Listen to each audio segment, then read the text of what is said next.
Hello, everyone. Hi, everyone. Welcome to my channel. I'm Katie. Matthias has so kindly, wonderfully volunteered to run Scum and Villainy. I'm trying to get out the fact that I just said, hey, will you run a game on my channel? And Matthias said, yeah. So this is Scum and Villainy. Villainy, it is a Forge in the Dark game. So if you're familiar with Blades in the Dark, it uses that same kind of system, but in space. And it's going to be very fun. I've got a great group of people here. We'll be using safety tools. We have the lines and veil system set up. A line is something that you don't cross. We won't even talk about that. That won't be brought up in the aspect of this game. Veils are something that fade to black. You pull a veil over it. It can be touched on, but we're not going to go into detail because it might make someone uncomfortable if it is in, gross detail. We also use the X and O system. X is if you have an X card, however, we can say it in Zoom chat, hold up an X, anything like that. And we just completely stop, rewind back. That thing never happens in this game. O or N is you're getting close to something that might make you uncomfortable, so we just need to slow down a little bit. Take our time, carefully navigate it. If it becomes an X, and it's an X, no big deal. And then O is I'm crying, freaking out, being mean, dramatic, whatever, but this is comfortable. I'm okay with this. I want to do this. This is something, that everyone is okay with. And we'll be checking in with each other. And it's going to be a great game. So I'm going to, do you want to take over, Matthias? Do you want everyone to introduce themselves first? How do you want to do it? Yeah, introduce yourselves and then end with me, maybe. Great, yeah. So Josh, if you want to go first. Oh, hey, yeah. Hey, I am the beardless pro restarter. I am here for all your smooth face needs, and I am happy to be here and play Scum and Villainy. I've never played this game before. I'm looking forward to it. Thank you for having me. Up next, Elle. Hi, I'm Elle. I use these pronouns. I also haven't played this game, which is just my MO when it comes to streams. Game? What is it? I don't know what it is. Also, it's on our overlays, but I use she, her pronouns as well. I'm Katie, and who I am, so Matthias, take us away. Yeah, hi, I'm Matthias, he, him. And yeah, we'll be playing Scum and Villainy. Like Katie said, a game by Strass Akimovich and John LeBoeuf-Little. And it's a Forged in the Dark game. So, yeah. The basic concept behind what we'll be playing is first off, it's called Twin Dwarf Tango, and that I just made that up. Interestingly, though, it'll fit quite well. I discovered, so I hope we'll get into that more. But the concept behind the game is that you'll be playing a ragtag crew of a spaceship trying to make ends meet and to keep flying while under the iron-fisted rule of the galactic hegemony. Our aim here in this game is we play to find out if our spaceship crew can thrive amidst the teeming threats of powerful criminal syndicates, warring noble families, dangerous aliens, strange mystics, ruins of lost civilizations, and each crew member's own foibles and vices. So the tone is very much, there's gonna be heists. We'll have chases, escapes, unwise deals, blaster fights, deceptions, betrayals, victories, and just in general, the high adventure among the stars. It is about the strange and wondrous as much as it is about the people going on this journey, though, and the bonds that they will forge with each other. So, yeah, it's pulp adventure, playful relationships, fast-paced action sequences, space opera at its heart. So, with that in mind, turn on some jazz or tango and rev up the engines and let's dance among the stars. I'm so hyped! So, in particular in this game, we'll be creating characters today, but also the ship we'll be using. And I think that's it's really about as much pre-decision we've made before this game is to pick which ship we're going for, just to be like kind of on the same page what tone we went for. And if I remember correctly, that's the Cerberus, right? Yeah, I think Cerberus was the middle main thing that we said we were cool with. Yeah. So if you've got the sheets, Nice. I do. I approve of this ship. We'll start with this is basically step 0. Choose a ship and crew. And for viewers, Cerberus, it is your bounty hunters and extraction specialists. That's the kind of heist that you pull in the Cerberus. So exactly. It's described as was once a well-armed patrol craft, but while it's been repurposed in its new life, it still has the sleek lines, limited crew, and cargo space of a predator. Good comms are important for finding your targets and following them, hopefully at range, before moving in for a grapple and boarding. A nexus link is crucial for fast messages and getting a jump on bounties. And the mechanical bit that's important for this kind of crew is when you play the crew of the Cerberus, you earn XP when you execute a successful extraction or capture of a bounty. That's nice. XP for basically the crew, not for an individual. So you'll all have your own XP tracks. We'll get to those. But yeah, so first step here is once we've done that, you all get to choose a playbook, and now that's a playbook for your character. And I think that was the other thing we talked a little bit about. You all know what playbook you're going for. Yeah, I picked the Scoundrel, a scrappy and lucky survivor. Nice. Elle, what's the one? I'm playing the Mystic, a galactic wanderer in touch with the way. And Josh? You're muted. I picked the Muscle, a dangerous and intimidating fighter. Yeah, and I see some of you have already done this. At the top where it says playbook, if you enter the name of the playbook, so Mystic, Pilot, Muscle, right there, then it will already pre-populate your sheet with the basic starting stuff.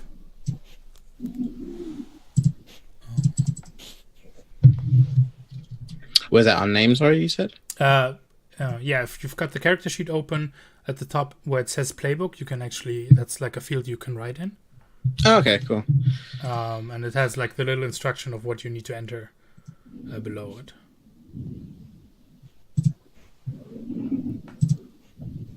Right?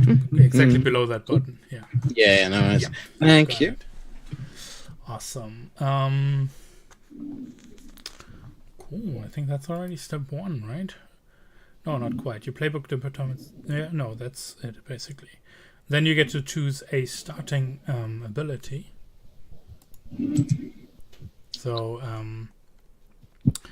if you scroll down a little bit,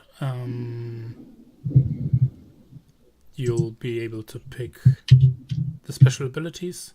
You get the one that's labeled starting ability, and I think you get to pick one other, right? Yeah, you pick one more, I believe. Yeah. So here, like if you've got something that like jumps out at you, go with that. Usually the very first one is kind of the one that's always useful for that kind of playbook. But again, like if we find like after a session or two and you say, well, this stuff, like I don't even use this ability, it doesn't really match my character, we can always go back and like change that if we made a misstep there.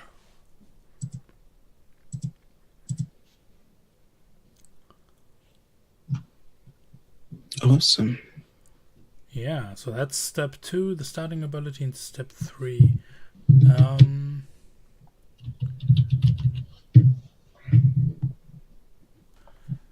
Now it might make sense where we get to choose heritage and background.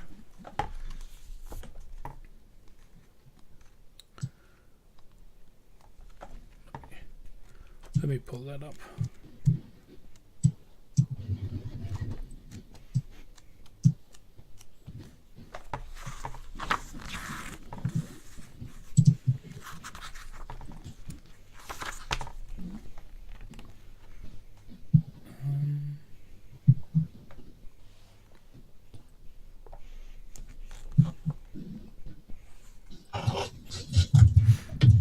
So your character's heritage describes the upbringing or family, and your background basically describes what you've been doing before you joined this crew.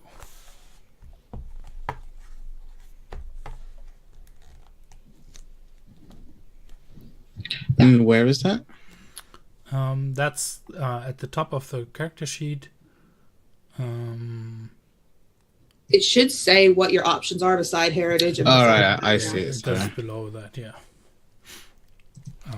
But definitions, I'm sure Matthias could read if you needed to know what one was. Yeah.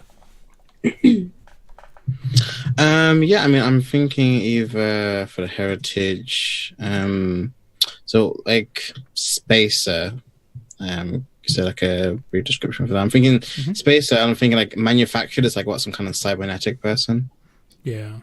Spacer is like, if you'd rather be more at home on a creaking ship, you could be from a Spacer family. Ice miners, station mechanics, and most merchants are born, grow old, and die in space, and may or may not view your terrestrial ventures with suspicion. Okay. So Maybe You've a just been in wanderer. space your whole life, basically. Yeah, I think a wanderer fits my character more than anything else.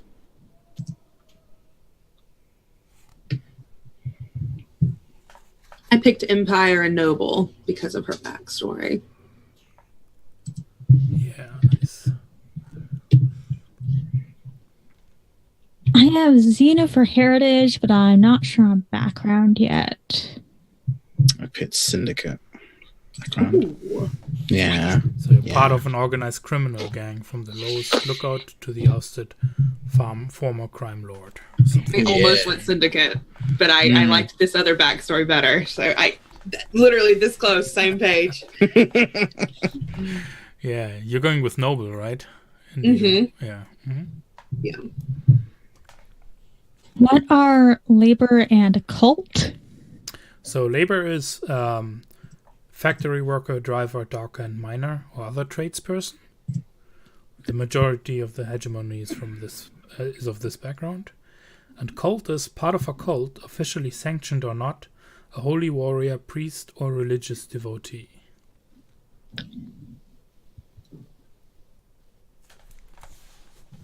Which leads me actually to a question that I had, which we might want to consider and like maybe pause here for a moment and discuss. Like one point is like a general question: how much do we want to go for a romp, and how much do we want to go for something serious and gritty here? Because we can, like, that's a dial we can turn either way we want. And in conjunction with that, there's something in the game that's called the Way, and it's very, very vaguely defined, and it's a mystical force. In essence, it could just be the Force, Yeah. if you wanted to go that way, right? But you don't have to.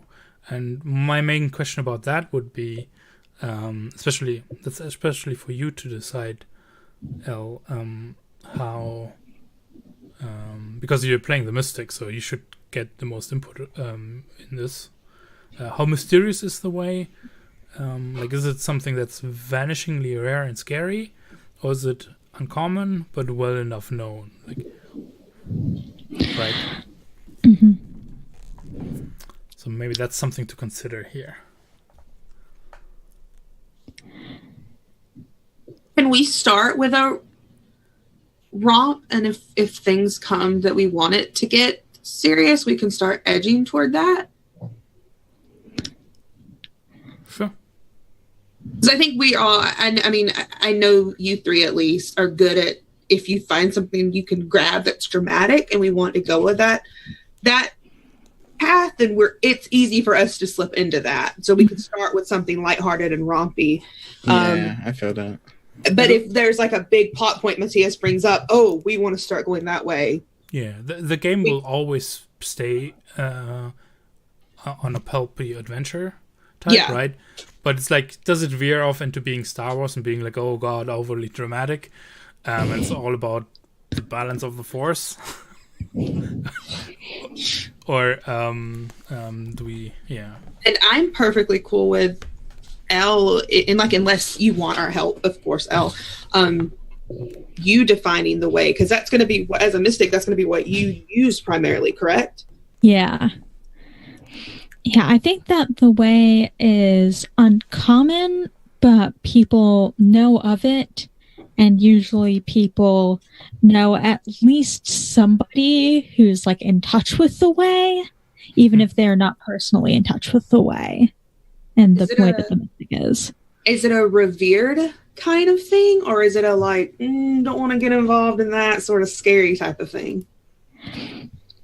I think it's, in some circles it's revered, in some circles it's like, yeah, you don't mess with the way, and in some circles it's just like, yeah, this is just part of daily life. Like, I like that a lot. Yeah. I have a question. Is it that you're just this like psionic where you're tapping into this like psychic force, or is it that you're tapping into something older, like some kind of like cosmic energy or power? Huh. It's a good question. Yeah, that was a good question. Or those two sides of the same coin. Yeah. Matters on how someone defines it. Yeah. Can someone do both? Yeah, like I think it's definitely something that ties things together. Like I don't want to keep saying force. Just say the way. You got it's just the way. Look, you have like the fundamental forces in the universe, and then you have the way, which is like the fifth one. But do you know? Have gravity, the strong nuclear force, the weak nuclear force, the way, and then the one that I can't remember. Electromagnetic, probably that one. Yeah. Nice. I like it. I like that. I like that in some, maybe like in bigger planets and stuff like that, it's just normal. But then maybe there are some places that smaller communities that fear it or revere it, things like that. I like that everyone sees it as a different thing. I love that idea. Yeah. And the less we define it, the more room we have to just explore. Exactly. Yeah. Yeah, we can still like just that's the good direction, I think so as well. Yeah. So with that in mind, does a background jump out at you? Yeah, I'm picking labor. So my character's name is Wevin. Wevin Tad.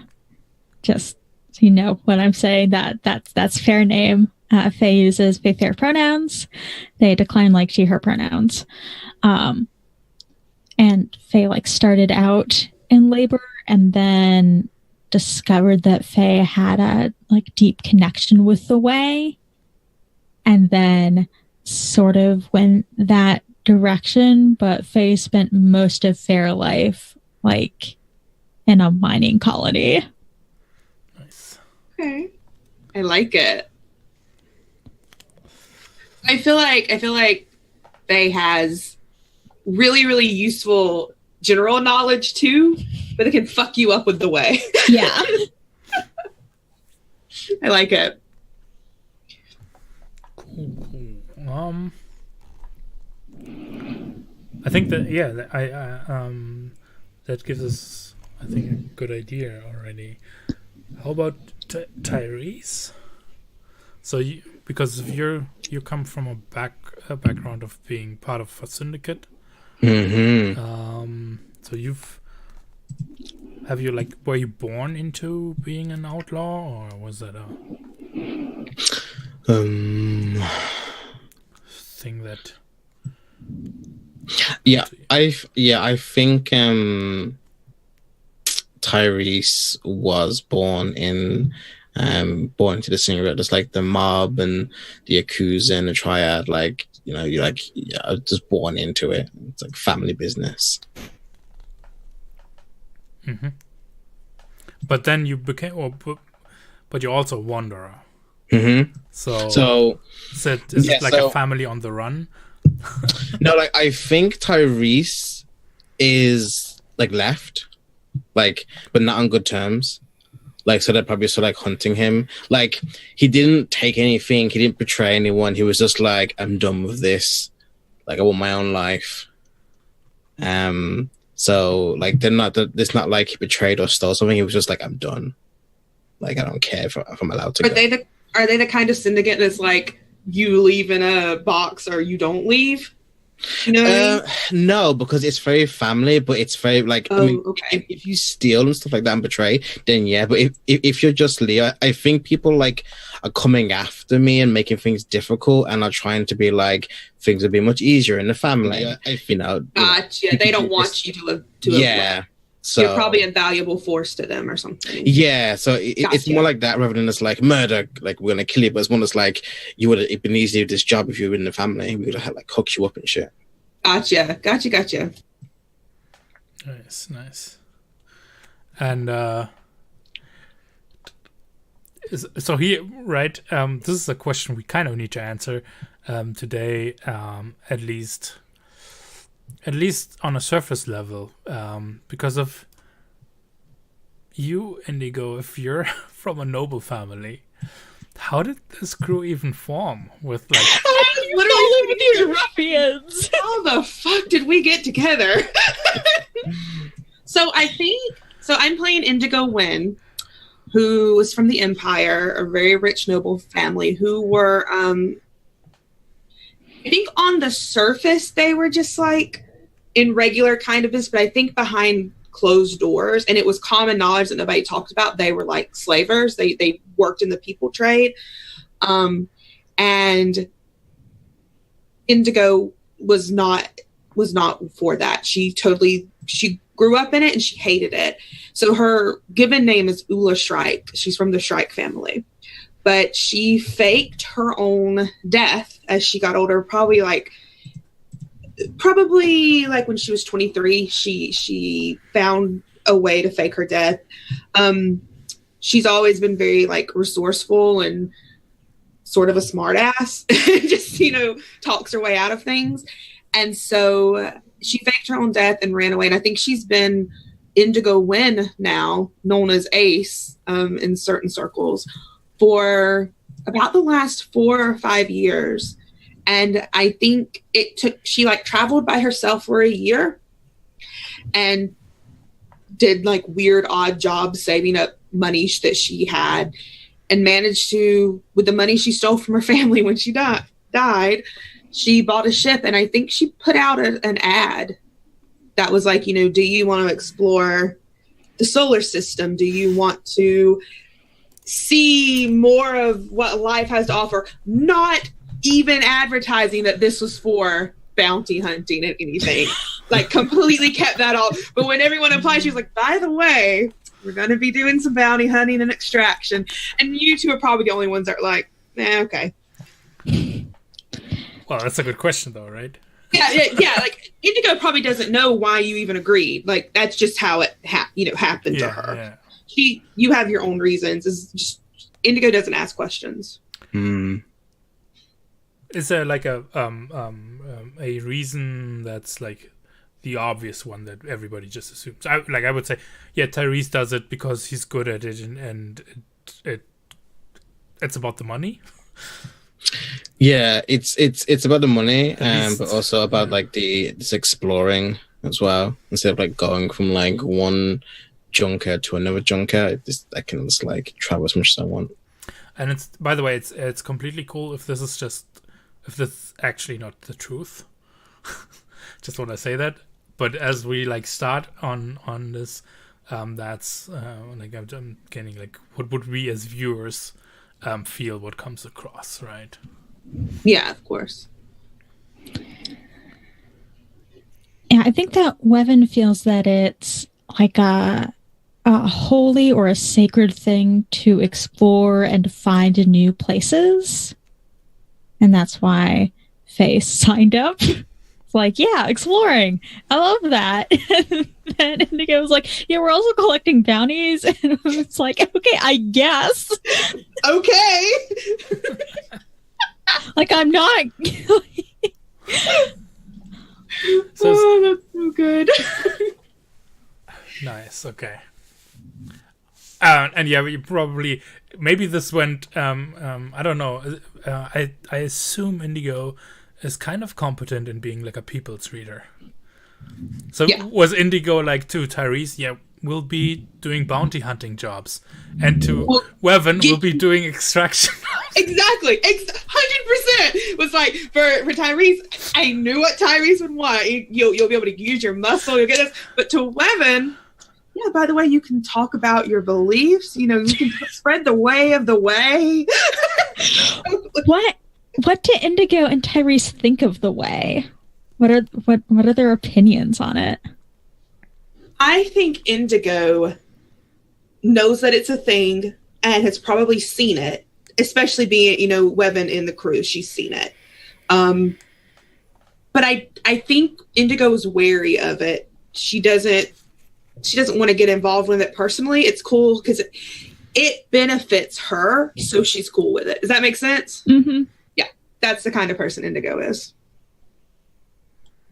I mean, I think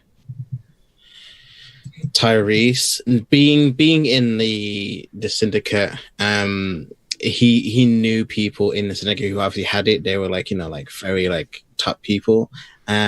He may even have some of it that he may be hiding, depending on what moves I take later on. Mm-hmm. But he just thinks it's a whole bunch of bullshit. Great. So I don't need your Kool-Aid. I love this so much. This crew is great. Yeah, it's awesome. So I think let's progress to step 6, where we get to assign action dots. So on the right hand side on your character sheet, so when it says actions or action dots, it's that stuff that's called Dr. Hack Rig Study. And they are separated into 3 categories, which are called attributes, which are Insight, Prowess, Resolve. And you got 3 starting dots that have been filled out previously for you. And whenever we get into a situation where you're trying to achieve an intent in this game, and there's a question about if you can make that happen, we do an action roll, and the number of pips in an action you have is the number of dice you will be rolling, and if you roll 1 6, you succeeded at it, right? Doesn't matter what the other dice say. 4 to 5, you do it, but with a complication or consequence or at a cost. And 1 to 3 is basically you don't do it, and bad things happen. So that's like the very basic dice pool system of the game. If you have no pips, you roll 2 and you take the worst. Exactly. Yes. So basically, and there's almost always a way to at least get yourself to 1 die that you don't have to roll 2 and take the worst. So Push yourself, devil's bargain. You'll take stress. Kind of always will be in a situation where you have at least a 50-50 chance of getting what you want, even if it might be at a cost. So with that said, on the very first page on the sheets on the PDF, there's like an explanation about How many points do we get to assign? 4 altogether. Okay. That was what I hadn't. I didn't. It's just set up, the ones that come with it, so I wasn't sure. And no action may begin with a rating higher than 2.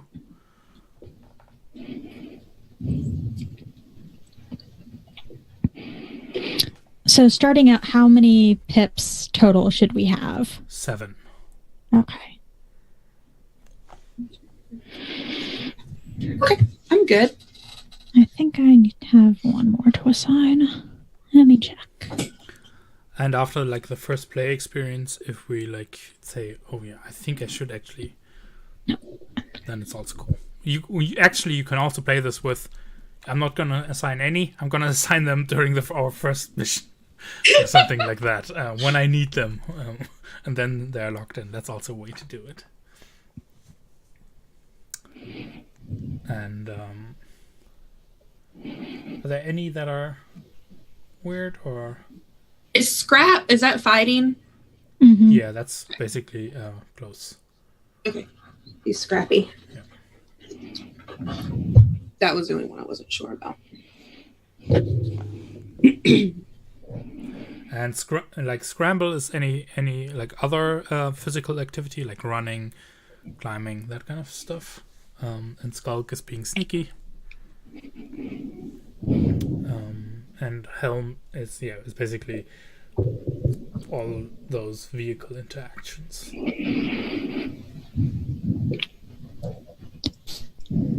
And this will be very much like I don't get to tell you what to roll in this game. That's like a very specific rule that's very different. It's your responsibility to name what action you're using. That makes you kind of like also responsible for choosing something that makes sense or be able to explain it. But it'll be on you. Like it's perfectly good to be like, yes, I'm like going to ambush him from behind and I'm going to take this evil mercenary down that way, and I'm going to use skulk and not scrap. It's kind of it should color what your what the fiction is, what your descriptions are, what you're doing. That is what should match. Cool.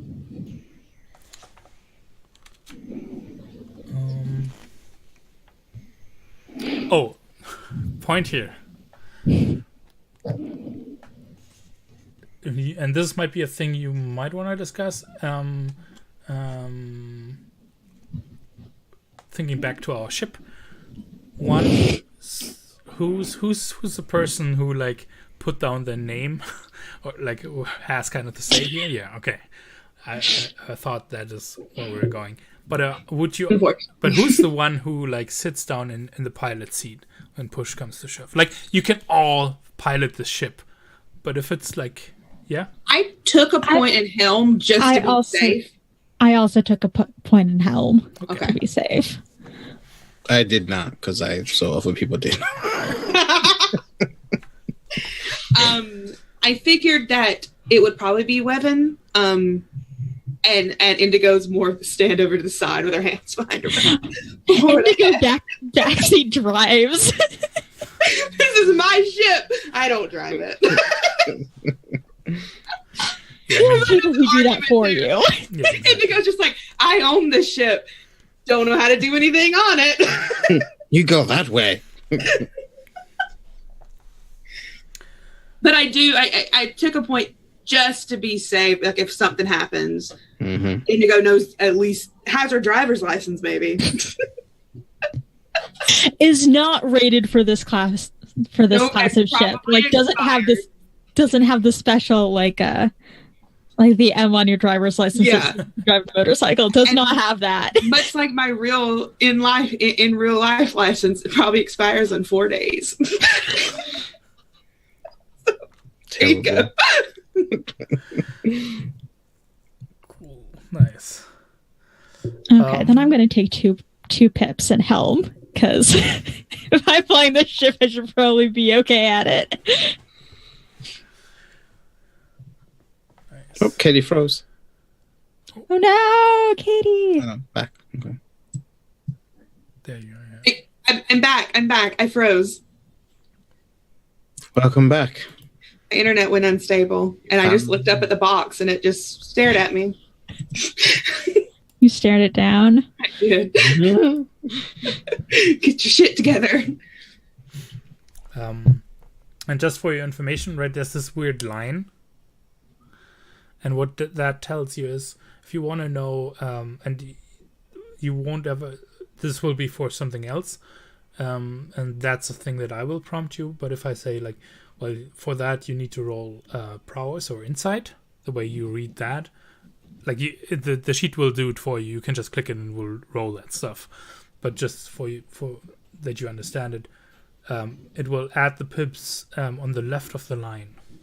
So if I'm looking here, Weapon, if I have like 2 in resolve and 1 in insight. Okay, cool. Does that make sense?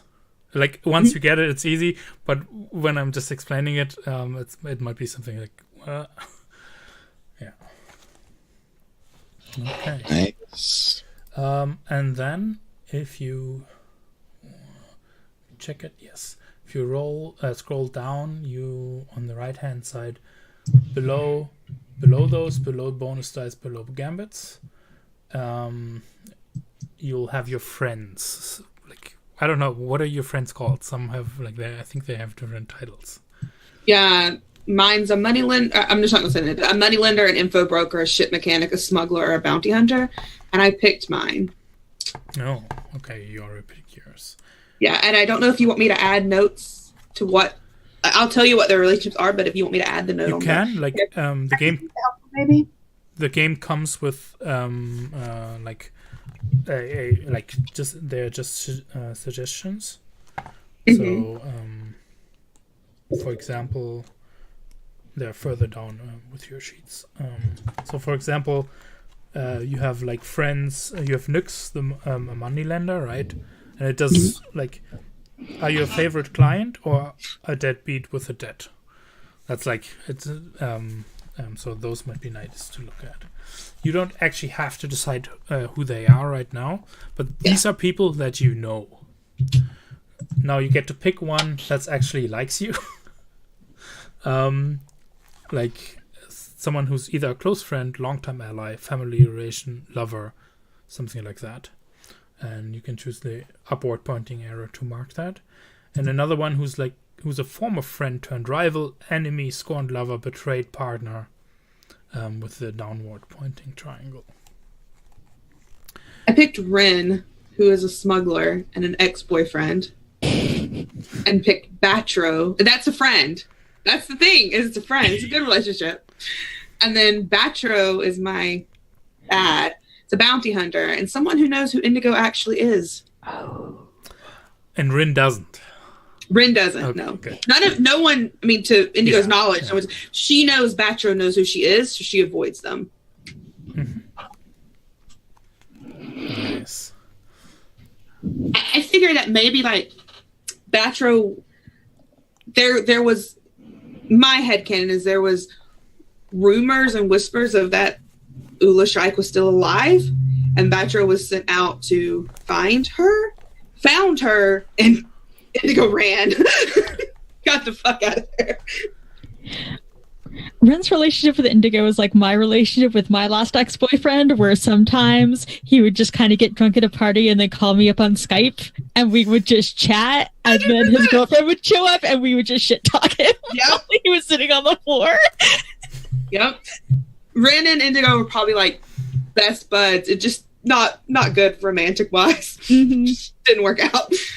But he's a smuggler, and he helps smuggle people too, you know, if they need it. I think that's why she sort of keeps Ren around too. Yeah. And he's a cool dude. Nice. I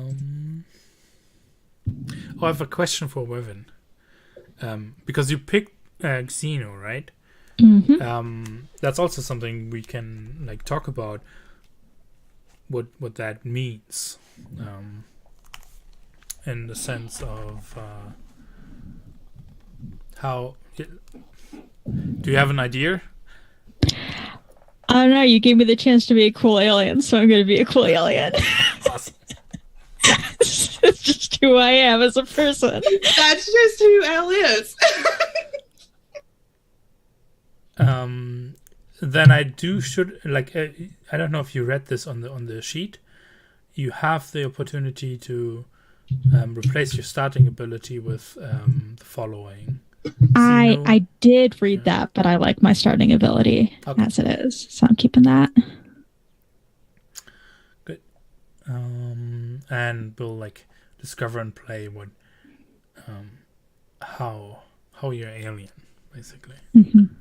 I mean, appearance-wise, Faye is alien because Faye has lavender skin and bright white hair.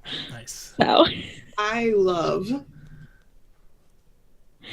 I also have my my weird friends. Mm-hmm. My negative relationship is with Hicks, a mystic good supplier, and my positive relationship is with Lax, who is another Xeno. Okay. So, and Lax is, maybe we should then also, or maybe not right away, but is Lax of the same species or of a different species? Yeah, I think we're the same species. We might have been from similar mining colonies. Mm-hmm. So we've known each other for a while. Are all of your species versed in the way? I think that it's more common than with humans, but it's not everybody knows how to do it. Okay. Does Lax? So I don't know. I don't know right now if Lax does. Maybe. Who knows? Well, yeah, I think that Lax is probably more familiar than the average human about the way, not just because they know women. Is it like this? Is this a thing where you are all why do the humans have to be so weird about this thing? It's just another. Yeah. Okay. Damn humans. What's your beef with Hicks? I think that Hicks cheated me out of something. I don't know if that's something that's true. That's something that Wyvern believes to be true, that Hicks cheated Fair. Nice. Interesting. Cool.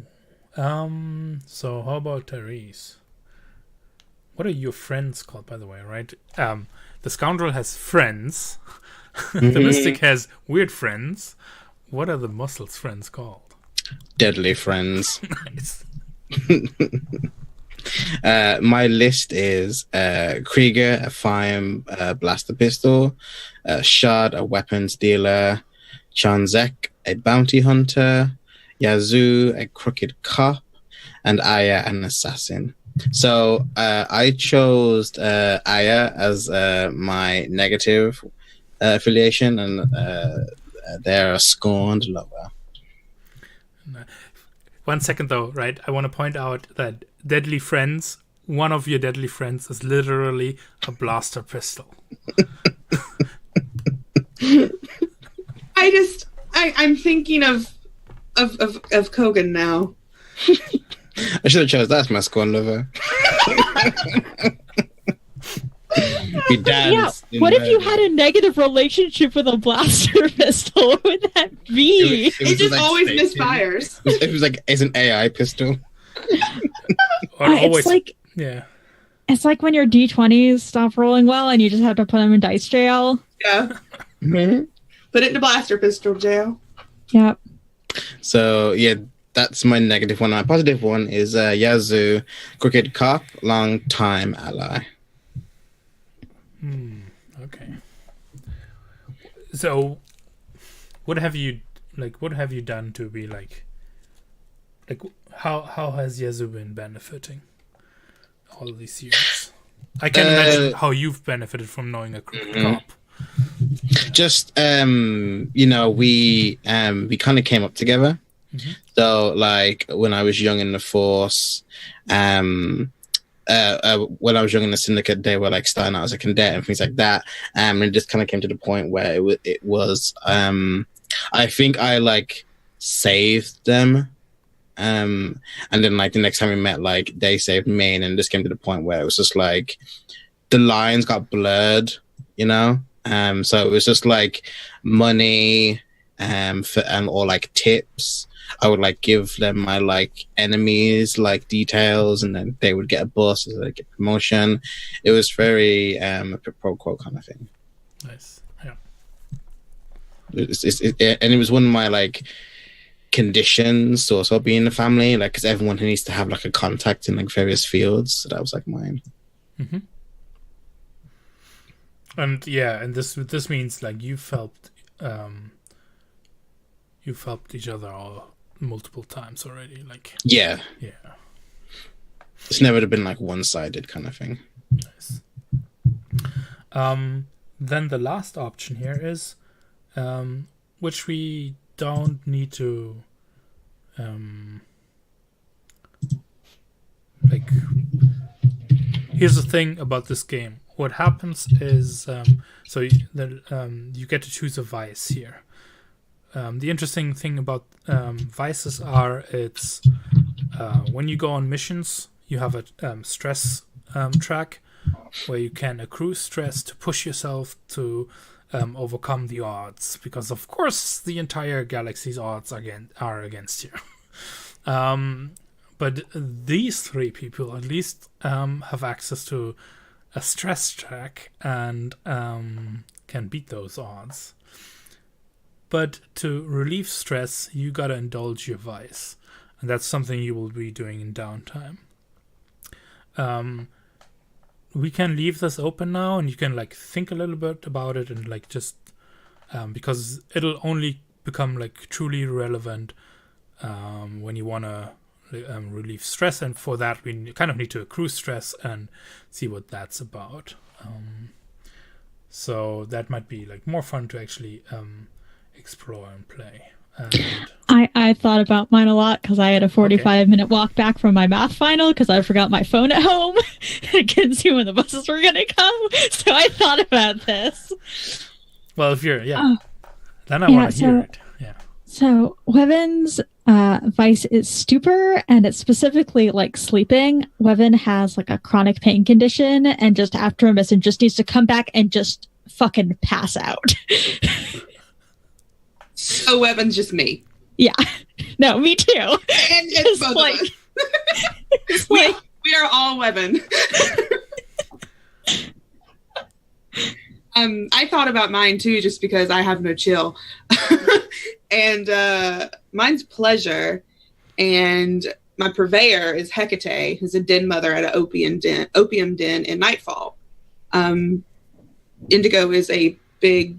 I don't know if it's real I just whatever we would consider opium in this Space world. Opium. Space opium. Yeah. That's what Indigo is into. I think she likes to just forget everything. And yeah, that's you mentioned a good point here. You also get to create an NPC here with the purveyor, because there's a possibility that you might overindulge and lose your vice purveyor, and then you'll be in a tight spot with no direct access. So what the purveyor means is something we can talk about and see. So we don't need to be like decide that right now. But a thing to keep in mind. And it's, I mean, especially like for that sleep, right? It sounds like it might be something like that makes sure you always get long and continuous and actually beneficial sleep, right? Mm-hmm. Yeah, I've written down Celine, personalized space ASMR purveyor, as yes, our first streamer in the game. Yep. Made it big. I love that. Yeah. Yeah, like imagine, right? Like these holographic streams that you can just tune into and like dive into.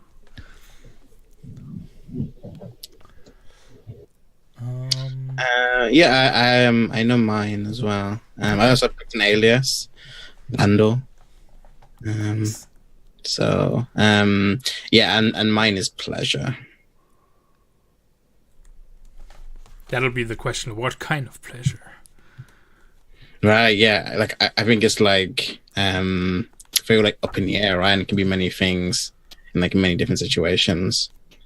So it could be a going to like a underground like fighting ring and getting that blood sport kind of pleasure. Going to like a brothel, indulging in just Bars, like party. fineries, yeah, but like not to like getting drunk, but just like enjoying like the pleasurable atmosphere. Like I think it's very open. Pleasure can be many things. Mostly it's like sex, but it can be very many different things.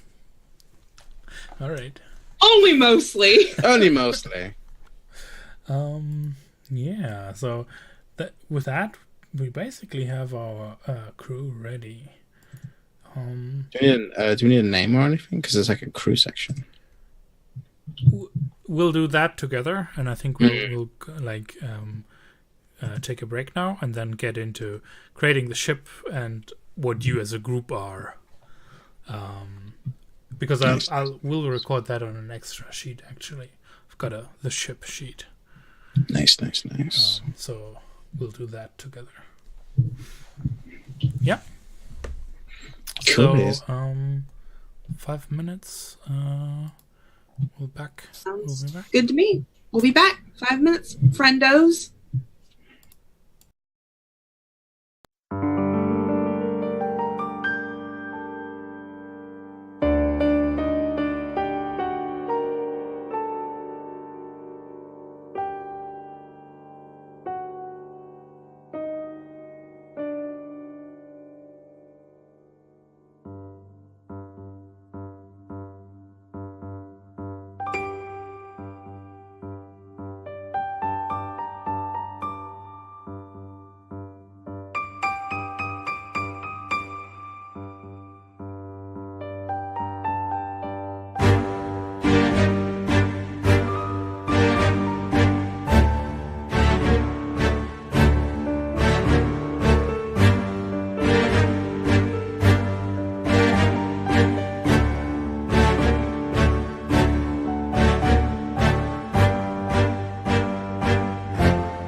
welcome back.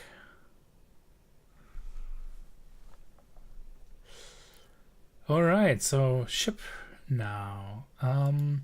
So I've made a sheet, special sheet for the ship. Maybe who wants to be the one who's going to be marking this off? We'll do this together, but maybe. I can do it. I've got it pulled up right here. Good. Let me see that. Actually, this is in a way that the audience can actually see something as well. How much debt do we have? The most debt, probably. That's so much debt. That's like 8 debt. So much debt. But you're rich. No, my family is rich. Not me. Do we know that your family is rich? Nope. I feel like every time someone asks how I got the ship, it's a different story. I won it in a poker game.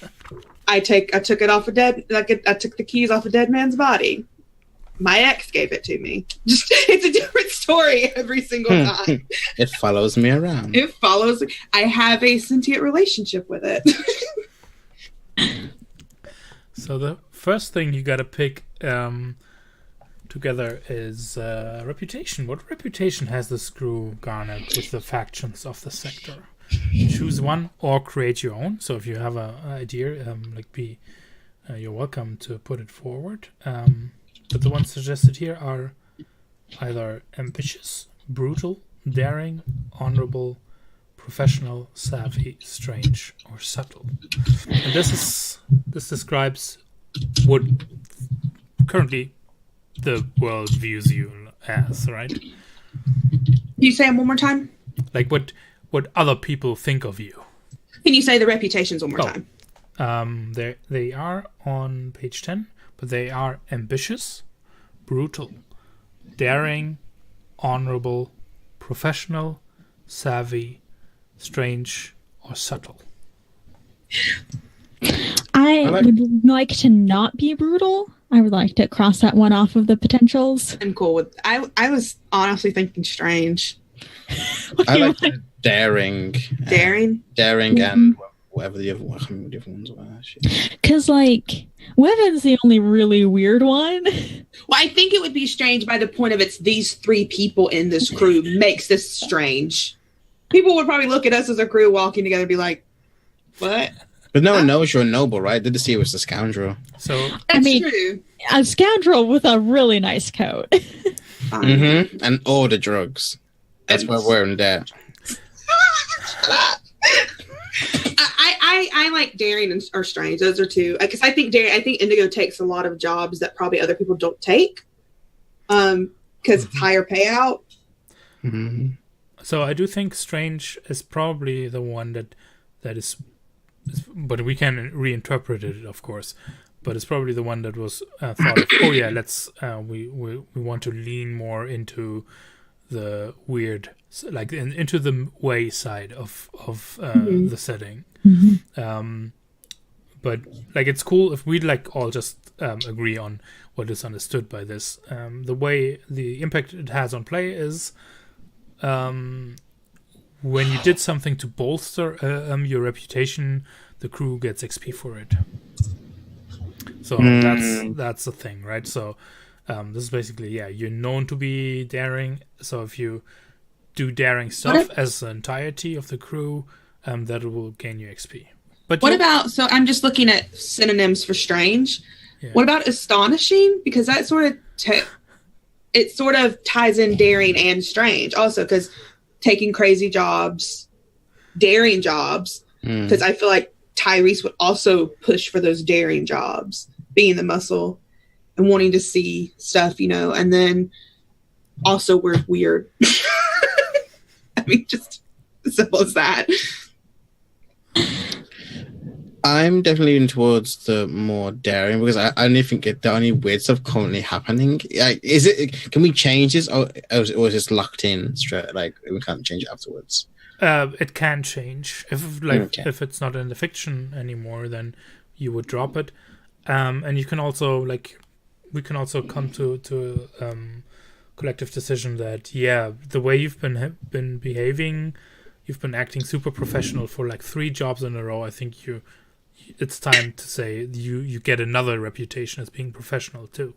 Mm. So you can get more reputation as time goes on.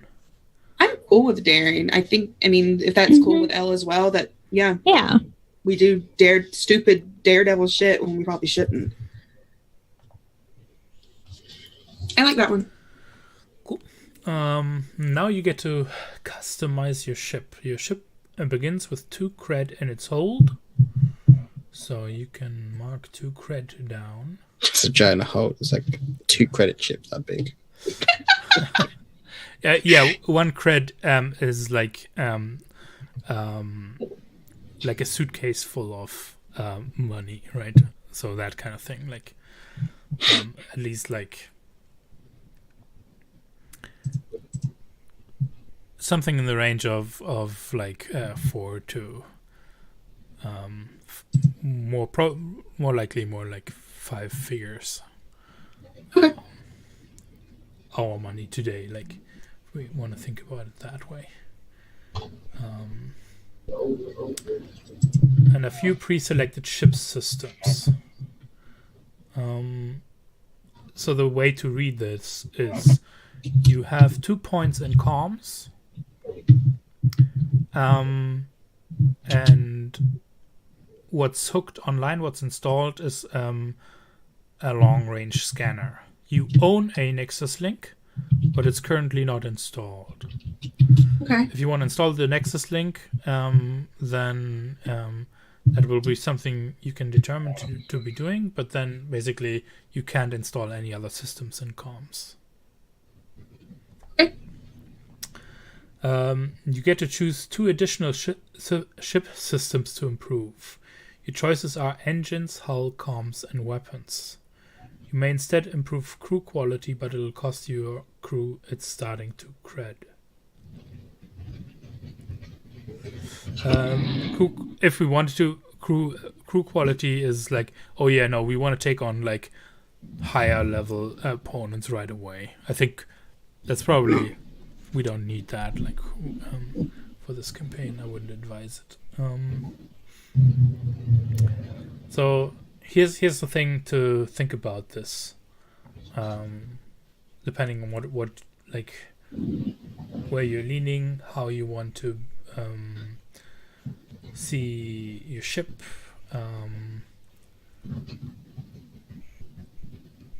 what kind of actions you think you'll be getting into, and to remind you, the Nexus link is basically, oh no, like I've got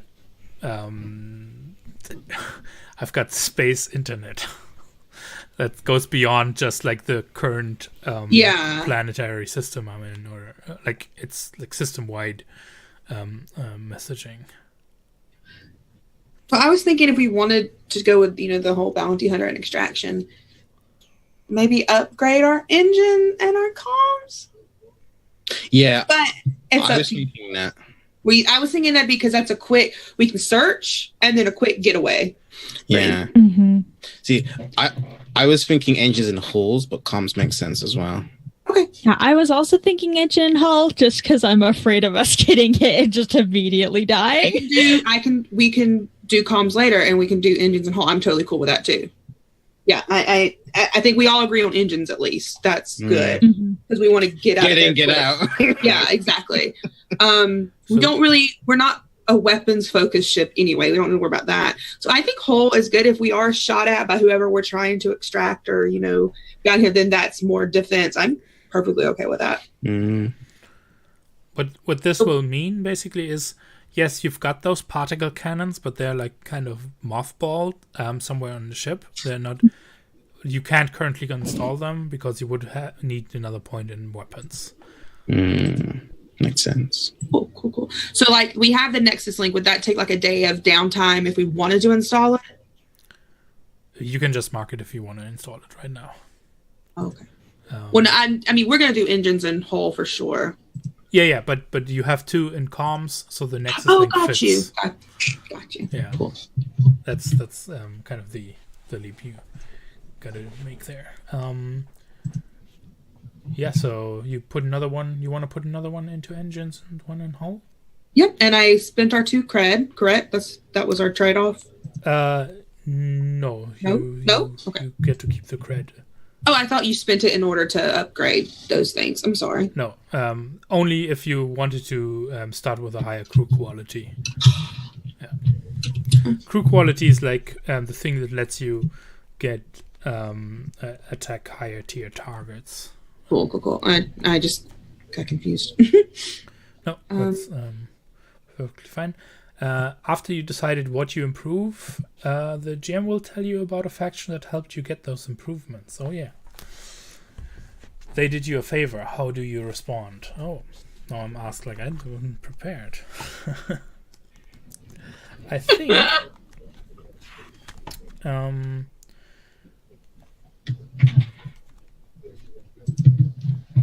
where's the list? I want the overview list. Here we go.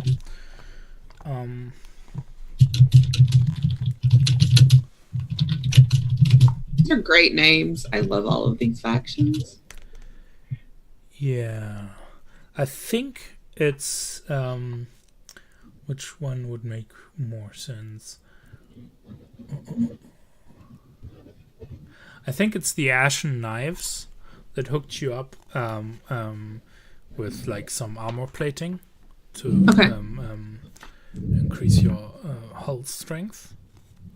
And the Ashen Knives, just to give you, is a dangerous criminal syndicate known for their control of gambling and assassination in the sector.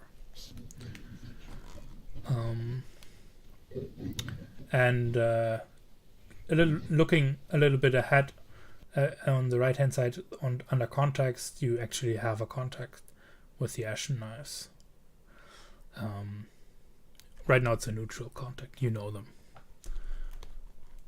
And the question I gotta ask, so how did you respond? Did you pay them for it? Then you have to give them 1 cred in exchange for a job well done. Do you owe them 1? So promise them you'll return the favor down the line when they ask, and you gain plus 1 status with them.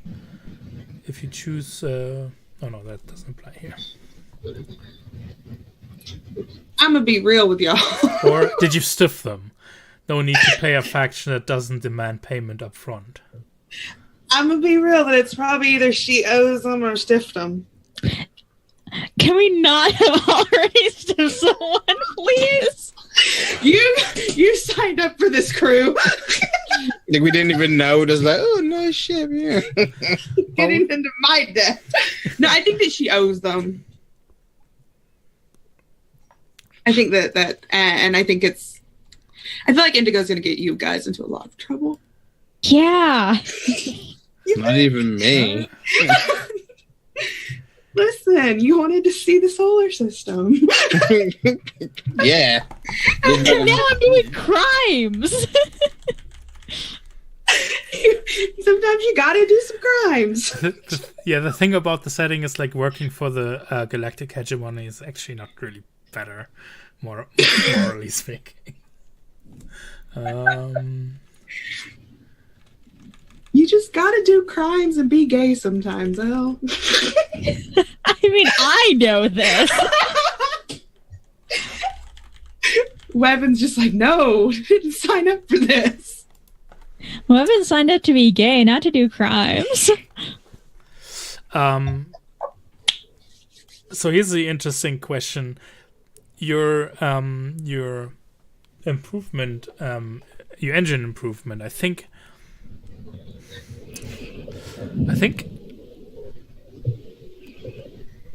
that's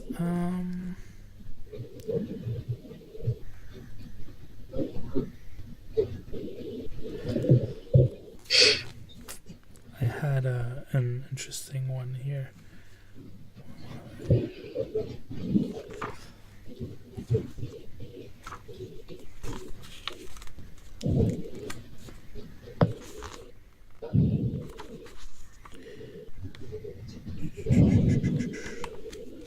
Starsmiths, I think. Ooh. Yeah. The Starsmiths Guild? Yeah, the Starsmiths Guild. Maintain the jump gains and hyperspace lanes and build ships. All ships in hegemonic space must be certified and registered with the Starsmiths Guild. But forged papers are all too common. So did you pay them for better engines? Do you owe them? Or did you stiff them? I really want to say I stiffed them, guys. Can I please just have one that I stiffed? Please? Please? Fine. You're like, oh, these are just Fine. cranky. I was just already tired. Look, they're the hegemony. I don't care as much about them as I do about getting a knife in the back from a crime syndicate. It's true. Yeah, I totally stiffed them. Nice. Guys, come on. It's gonna be fun.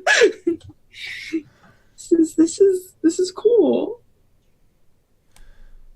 It's gonna be that day when all of Indigo's debts and stuff come back to face her, and it's just you two at her side, and you take one step back. There's going to be lots of moments where, like, me and Weapon just look at each other when we hear some, like, relative news. Like, did you know that Indigo did this? And we're like, looking for. Wait 1 second. I need to get something so I can make a really good joke. This is appropriate. Do it.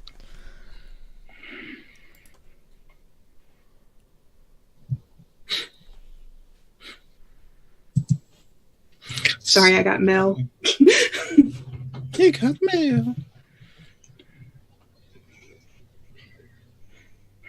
Okay, so I just looked up crystals good for debts, and one of them is clear quartz. So women just hands Indigo this big piece of quartz.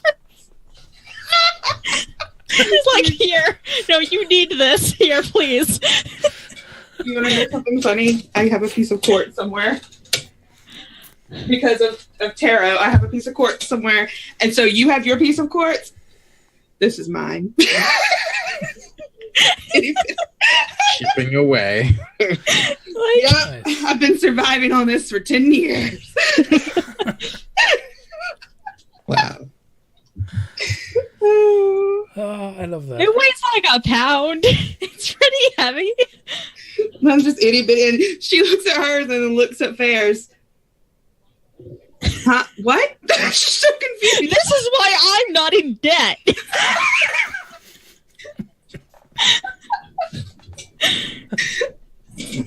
Man. What have I signed up for? I already see the themes building for this Yep. campaign. I yeah. told you I was literally going to play Faye Valentine from Bebop. So it's like this cross with Faye and Spike right now, and I'm loving it. Yeah, but also like the crystal stuff is like perfect. Oh, yeah, I like that idea. Can that be for real or currency? I mean, creds can be like actual stuff Crystals? that's valuable, but it could also just be like, I mean, transactionary. Like, here's the receipt, right? And it's a hologram of Ancient. the PayPal transaction, the SpacePal transaction. Yeah. Yeah. All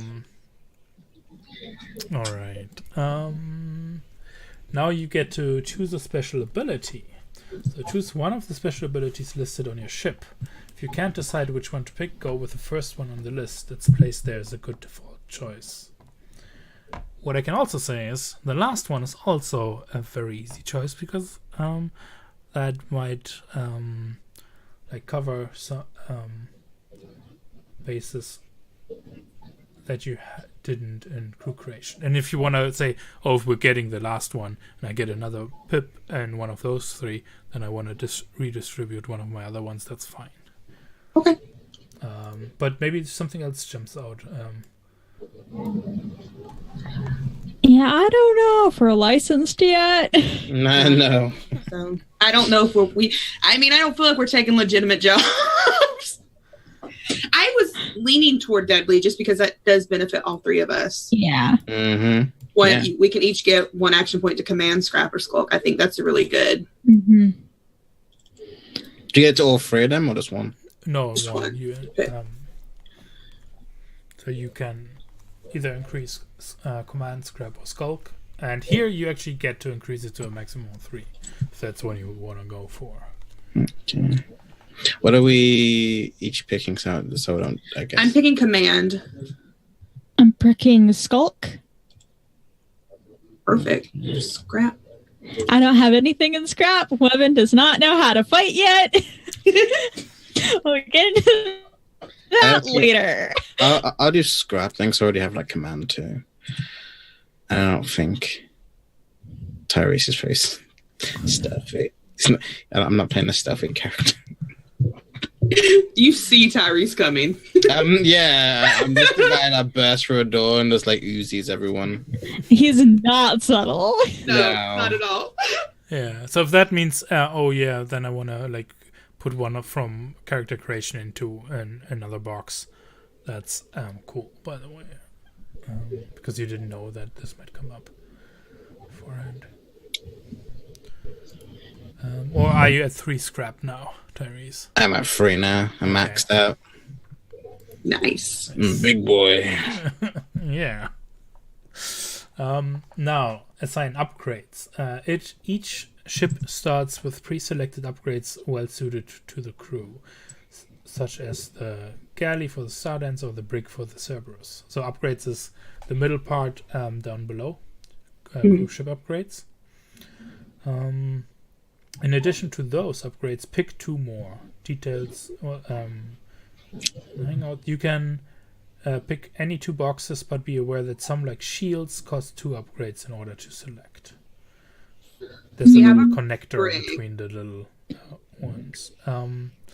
After you sign your 2 upgrades, the GM will tell you about 2 factions impacted by your choices.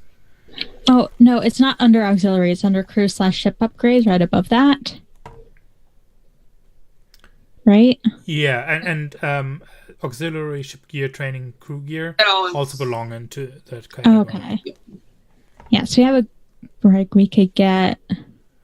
I don't think we need shields because we have like a hull, right? Which is like armor, I think. It's not hull armor.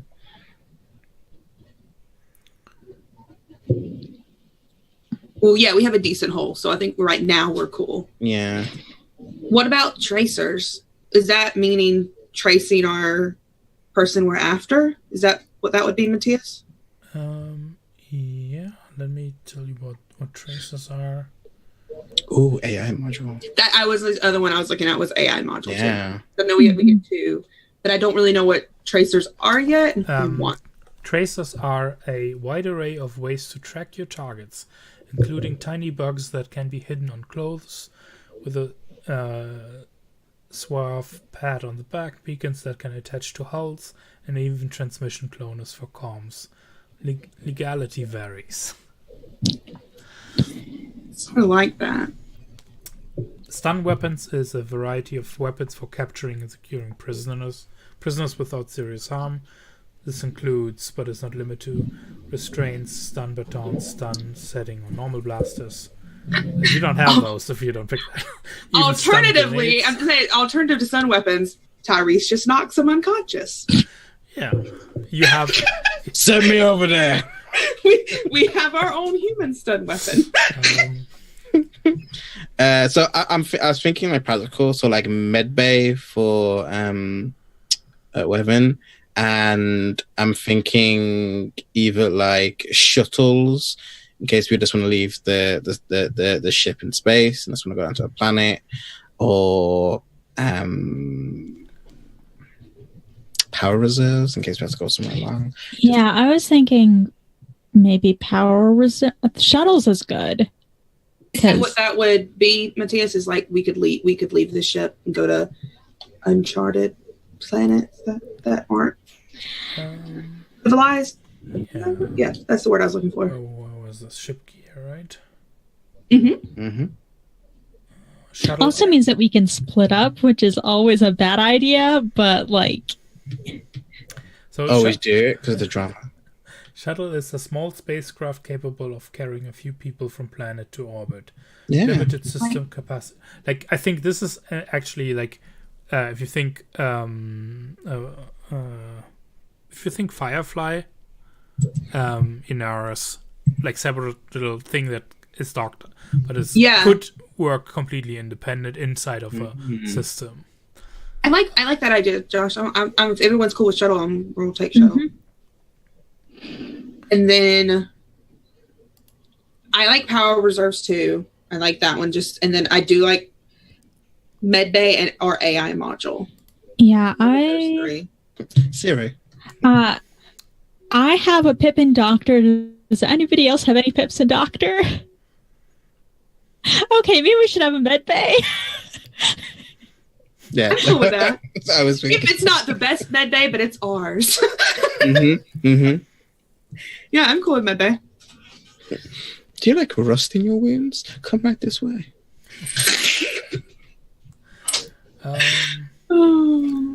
So yeah, shuttles and medbays. Also, I think one of those trainings should be pre-selected. Let me check. I will send a note to Eric Vulgaris right now that this sheet is wrong if it's not checked. And personally send him a message. Eric?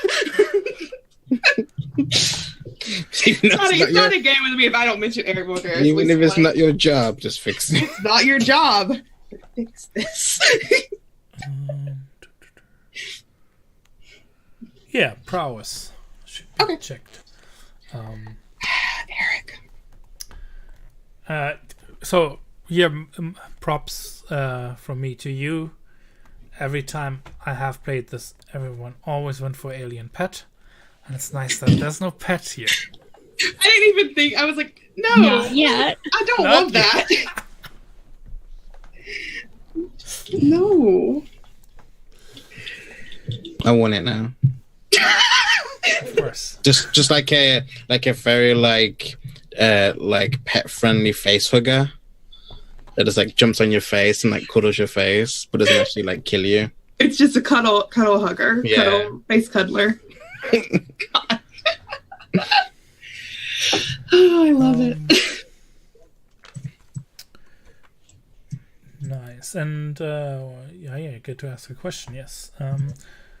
So one faction helped you get an upgrade. You're on good terms. They like you. You get +1 status with them. At your option, spend 1 cred to repay their kindness and take +2 status with them. The other faction was screwed over when you got an upgrade. They don't like you and you get -2 status with them. At your option, spend 1 cred to mollify them or take -1 status. And take -1 status with them instead. Ooh.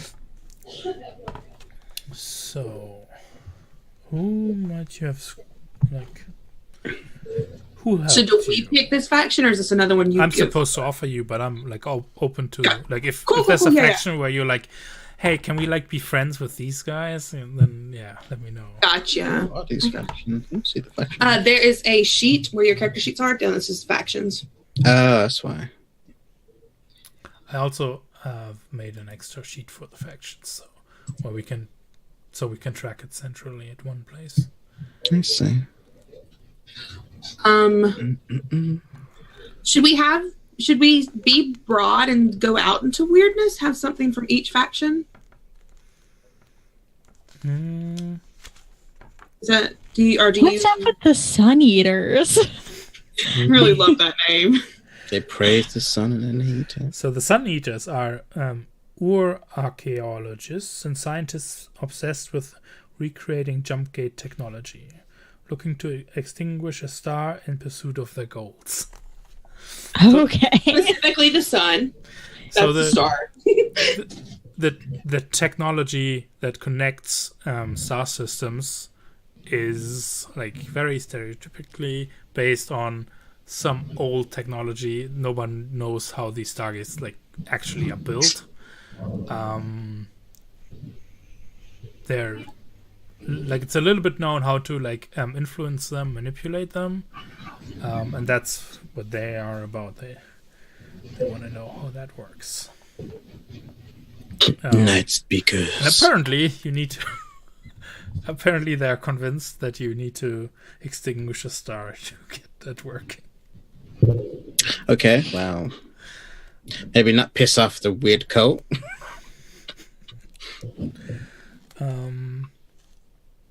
Manticants. One that I might find interesting is the hegemonic news network. Those who control the media control the mind.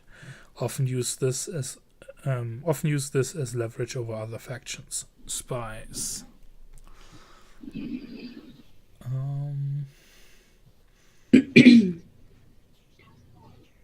Does it like narratively have to make sense how they would help us get this upgrade? Like how would? Or we could have been the people who they're mad at. That's good. I actually sort of really like that because they control the news and what people think about people, right? So Okay. they don't like us. So if people have got wind of us and they don't like us either. Who are these new kids on the block? These millennials. What was? I like that idea a lot. Yeah.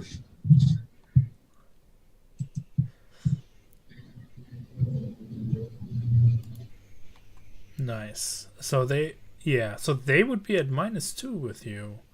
Unless we spend a credit, right? Spend a credit, yeah. I sort of like them being at -2, honestly. Yeah. I really like that drama of they hate us. Yeah. And they control the news. I really like that. Do you have any inkling why they really don't like you? Could we have Is this tied to? Could we extracted like someone a really, really powerful person that they had information on or something, and we took them to safety so that information wasn't used against them? Mm-hmm. So there was a job that spoiled like a big scoop that they had. Yeah. You said they're basically spies. So yeah. I think maybe we extracted someone whose life they were going to ruin, or who had information that could have ruined other people's lives. I think they got the scoop on it, but we stopped that from happening. And somehow on that job, you also got your hands on that shuttle. Yeah. So that was actually that person's shuttle that they didn't need anymore, and they needed to get off their hands. So, well, yeah. So it's somehow like that shuttle is kind of attached to your ship, which is also because the way the Cerberus is described is that it's a very sleek kind of ship. And now it's got this like shuttle module. I don't know where you think it might like fit docked onto it. Yeah. I also like the idea, just going to how the ship looks, the Cerberus looks, that it's an old police ship. Yeah, it's a patrol ship. Yeah. That's what that and it's like has a very shitty paint job. You can tell it's an old patrol ship because Indigo didn't have enough money to get it painted fully. It's just on the list of things to do, you know. And here's maybe a faction you might like: the Echo Wave Riders. Pilots, many organize illegal races, many take dangerous jobs for pay, and a few test dangerous new engine flight technologies for the guild. They wear a pin that shows how many races they have won. Ooh. As an idea. Or if you're like conceptually looking for something else, just say what you're thinking. Is there one that I don't know. I mean, I'm fine with that one works perfectly fine for anything we would have anyway. Just or if you're like if we're more interested to delve into there's the Cobalt Syndicate, but that's an organized labor union dabbling in a little crime to fund their demands for a better life. Usually display a blue stripe somewhere on their clothes. Is this for the people who like us? Yeah. Mm-hmm. Maybe we did one like the weird ones then. Is there one that could tie in with the way specifically? Yeah, they're like, so there's one that's the Cult of the Seekers, wandering mystics, studying artifacts and seeking new places. Members include the Hegemon's mother. They want to open the Hantu Gate. There's a gate that's closed and doesn't lead anywhere currently. That's inside of the sector. So those are weird. There are other weird ones, like Night Speakers, mystics with dark proclivities bent on finding a set of dangerous precursor artifacts.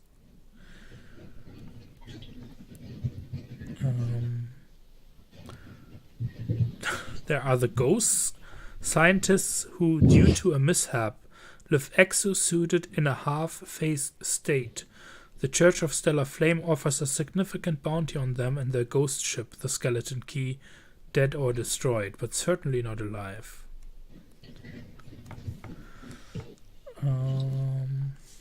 Are we looking for a way to tie it specifically into how we got our medical bay? Or our brig? Potentially. The brig you just have. Oh, the brig we just have. Gotcha. I sort of like the ghosts. I like that they're mystics. Yeah, the ghosts seem cool. They seem really cool, and they're weird. They're mystics. They're in exosuits. Maybe they had some information for Wyvern that helped with the building of this medical. Like I feel like this was like a storage closet that we made into a medical bay. Yeah. And so, Wyvern just got, maybe when we helped this go somehow, whatever we did, Wyvern got some new supply. Like this was a lot of supplies that we could put into this thing to make a medical bay from them. And maybe a lot of it's like ties into that exosuit kind of technology. Mm-hmm. If that makes sense. Yeah, I like that. I feel like I just said a lot of words. No, it makes a lot of sense. It didn't make sense. Weird. I think we're tied to Wyvern's powers. Mm-hmm. Be pretty cool. Medbay only you can use. Truly. And is that like Wyvern's like sanctuary? Like, just don't touch anything. Get out of here. Have you washed your hands? Indigo comes in and steals popsicle sticks just to chew on them. Have you washed your hands? No, go wash them again. Wash them again. Did you wash all the way up to your elbow? I sense the germs. Yeah, I like that a lot. Yeah. So you get +1 with them, unless you actually said you repaid their kindness. If you spend 1 credit, you get +2 with them. So if you actually thought about making this a fair trade, or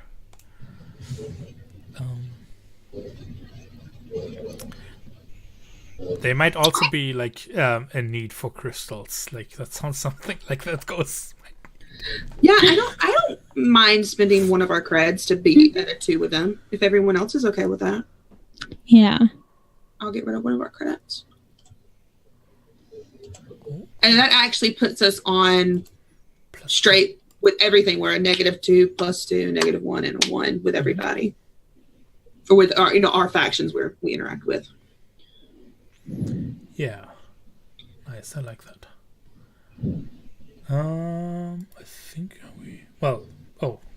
almost forgot. Favorite contact. So we have a list of potential contacts on the ship sheet. Although all the contacts are your friends and allies, one is closer to the crew than the others. Choose one contact who's a close friend, long-term ally, or partner in crime. The GM will tell you about 2 factions that are impacted by your choice. So this is, you only pick 1. That's good. I feel like Ace reporter Stacey Weathers would hate us. Well, everybody likes us. There's just one person we're close to. I'm thinking the Arlocks, because they're with the Ashen Knives, and we've gotten stuff from them before. Yeah, that's exactly where I went to. Yeah, I think yeah, you probably like I think Alex might like see potential in this crew. Like Don't know Alex why.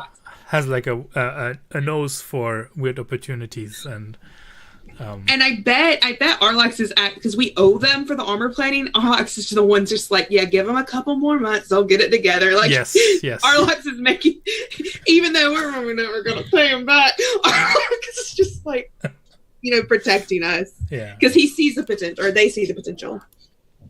I'm just gonna up Ashen Knives to +2 for you then, because that I think makes the most sense.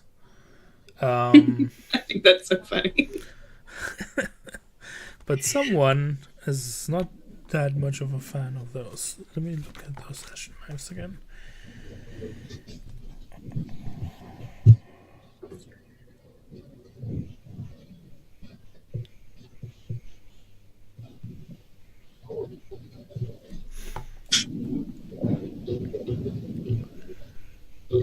Yeah.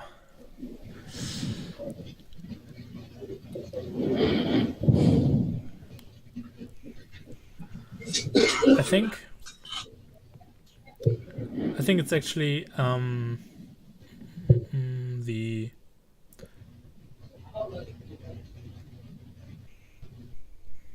Cobalt Syndicate. That Okay.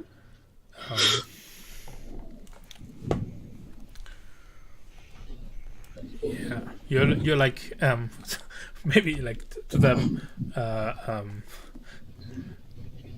you're collaborators, right?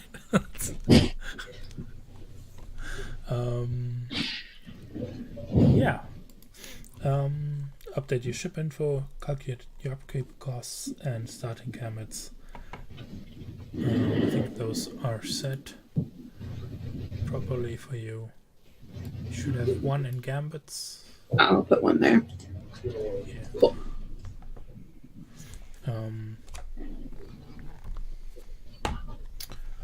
Nice. So we're done. We can start playing. I think this is where we're gonna go for another break, so I can like make something up what we're doing. In our last hour. Yeah. Yeah. Do you want to do a longer break this time? 2 minutes to 5, or still good with 5? Yeah. Let's take 10. Yeah. So 5 after the hour, we'll be back. 5 after the hour. Yep.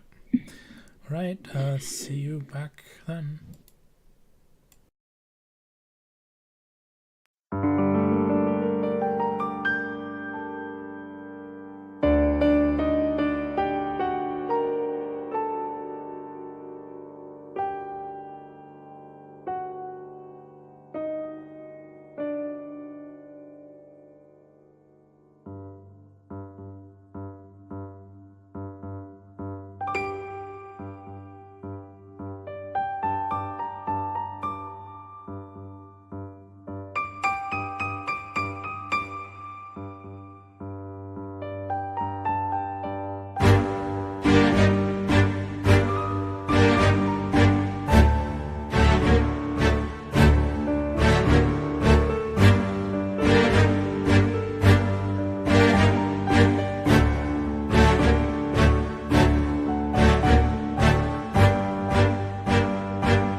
I think. So as we come in, or if we have a look over on the right hand side there, we can we see the four systems of the sector, and there we go. And we see, like, in the distance, there's this there's a planet. It's kind of I think it's like a green looking planet, and we're on one of its moons. The moon is called Warren.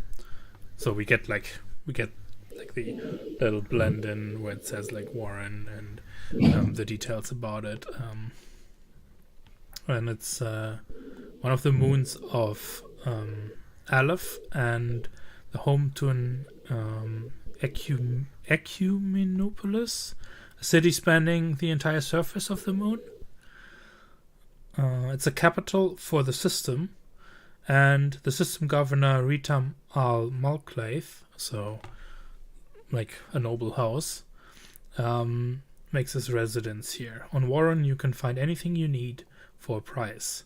Its high rises are full of legitimate business dealings, and its streets far less so.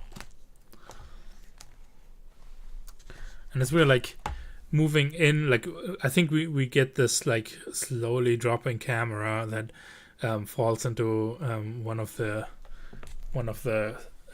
city canyons, basically, right?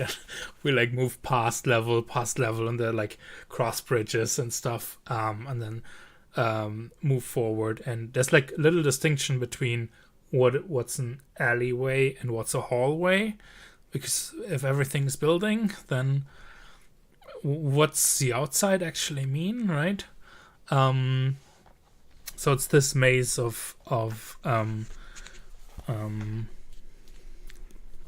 weird and strange places as we come on, like as we pass like a neon sign that just proclaims Hotel Paradise, and we come in right as you're about to well, maybe you're going to be springing a trap. We don't know yet. We'll find out in a moment. But we all see you there, and we all see you in one of those hallways. You're on a job that Alox has given you. You're on a job to capture Cho Tyrek. I'm gonna put that somewhere at least that you can.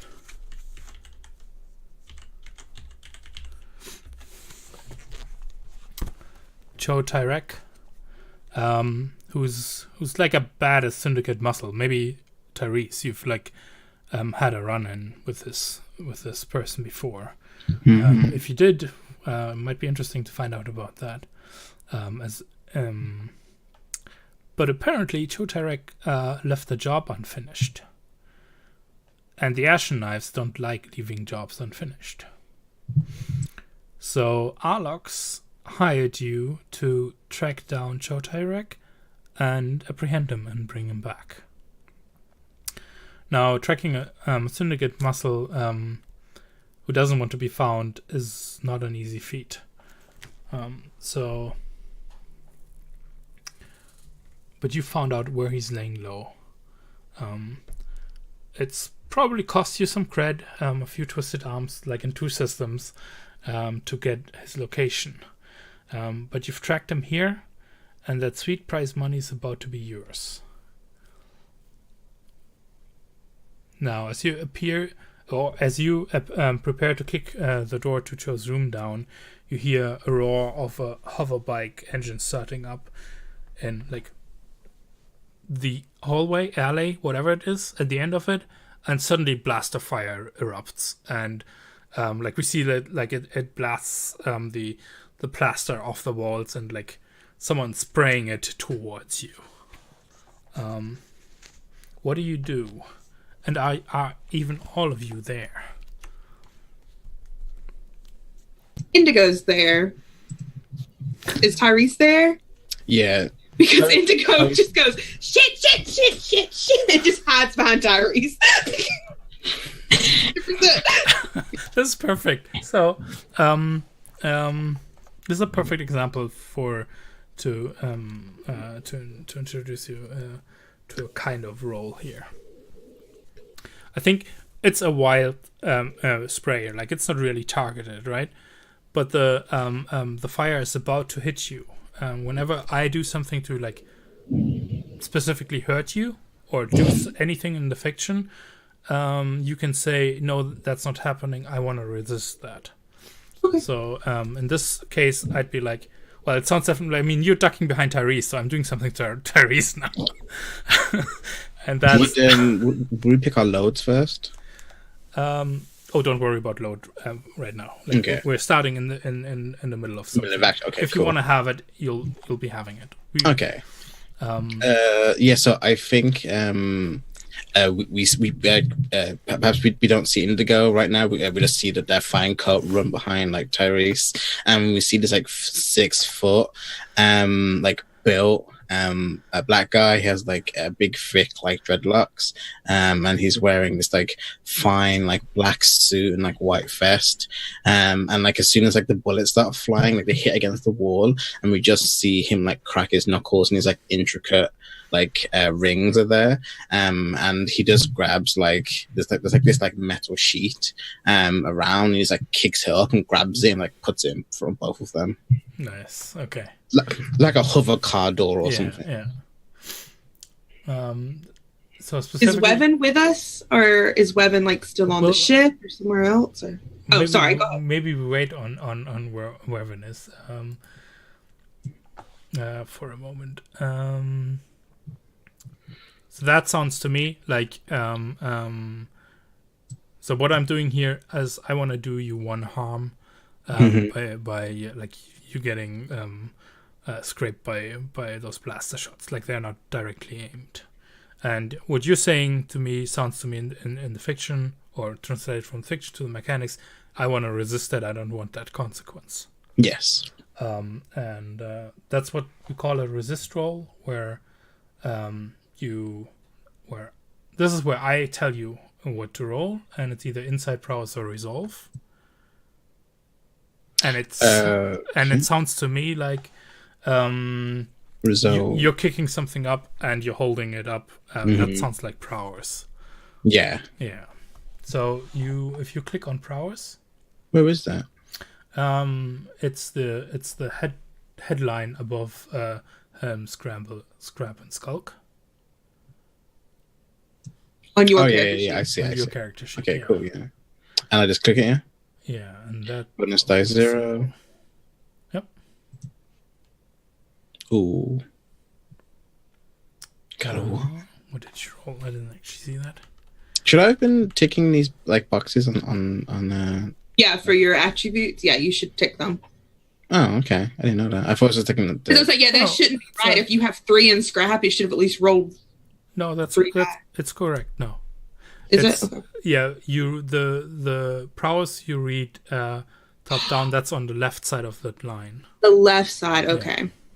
Yeah. Okay, so I don't tick these like little dash things then, okay. No.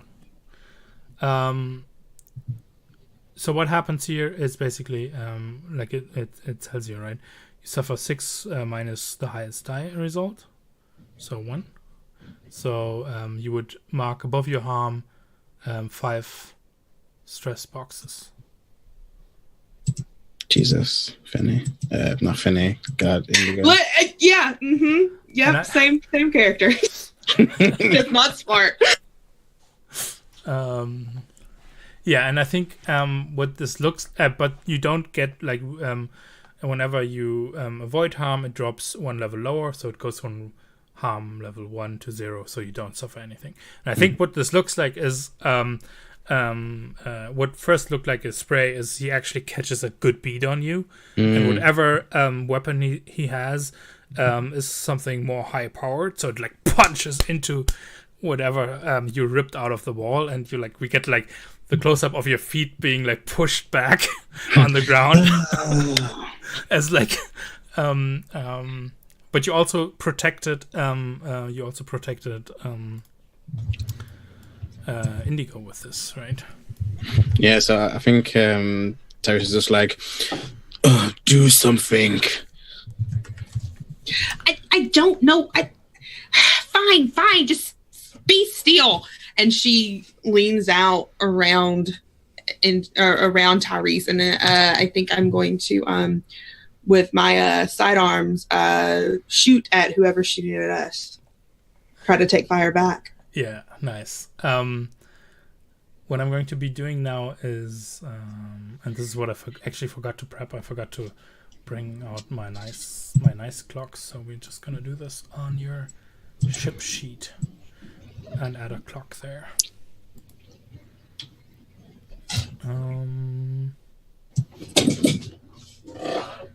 This is gonna be an 8-segment clock, and show Tyrek.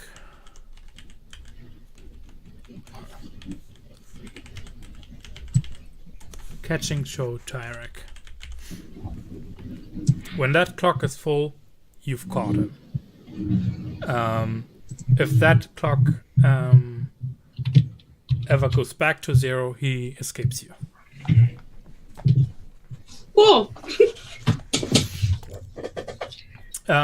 And yeah, so you lean out, and you've pulled your blaster, Mm-hmm. and you're trying to shoot at whoever it is.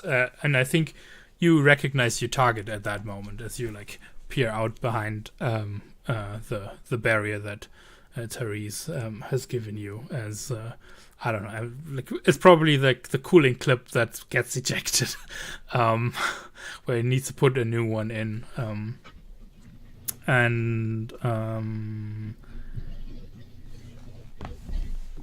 So here's a little thing we do when we go to an action roll. So what are you trying to do here, actually? I'm not okay. So I don't think I want to shoot. I want to yell out at them. Put your goddamn blaster down! Just yells out, and I want to command.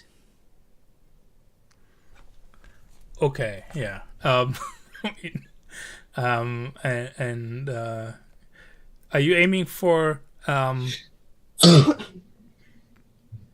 for the person that's shooting at us? Yeah. What do you I want them to at least to pause hesitate, for a moment. Pause. Yeah, hesitate. Yeah, because I think if Tyrese gets a way in, then I know that Tyrese can get the upper hand. I mean, you're being shot at, so this is definitely a risky position. And I'm going to push myself to an advertise. Wait a second, and but because you want to hear, I think like just being yelled at right now at this point, you have little leverage. This is only limited. So limited will mean it will. If you succeed, it will only be 1 tick on the clock. Okay, so risky, limited. Risky, limited. Yeah. And you.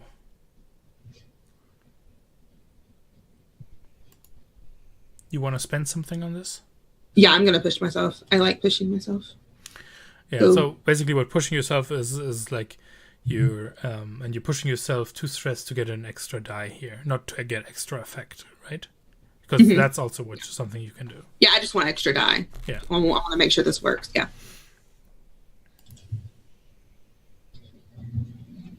Cool. It didn't come up to me. Oh, there it goes. 5. Yeah. 2 successes, right? No, it's limited effect. Limited. Okay, cool. Right. Cool. So, but it's limited effect with either a cost or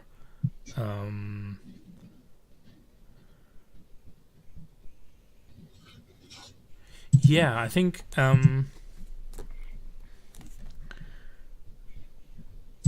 Yeah, here's what happens. What do you actually yell? Like, you put your gun away. What do you? Yeah, she just yells, or I think she even just yells, stop shooting at us. Just yells that out loud at them. She doesn't know. I mean, you said she knows who they are, but she's just like trying to make a point. Like, stop. Yeah. And like we see like the person like the glowing cooling clip like that scatters like through the air, and they're like going for another one, and it's your target. Like definitely it's your target. It's Joe. However, there's like a small weird or a small little figure like sitting on his back, like kind of clambering on to him. It's our target that's shooting at us. Yeah, it's Joe himself. Okay, cool. The fuck I will. I saw you come up on the security feeds, and I think what he's going to do is like what you see is like he pulls something out and bites into it, pulls out the pin, and like throws a grenade into the alleyway.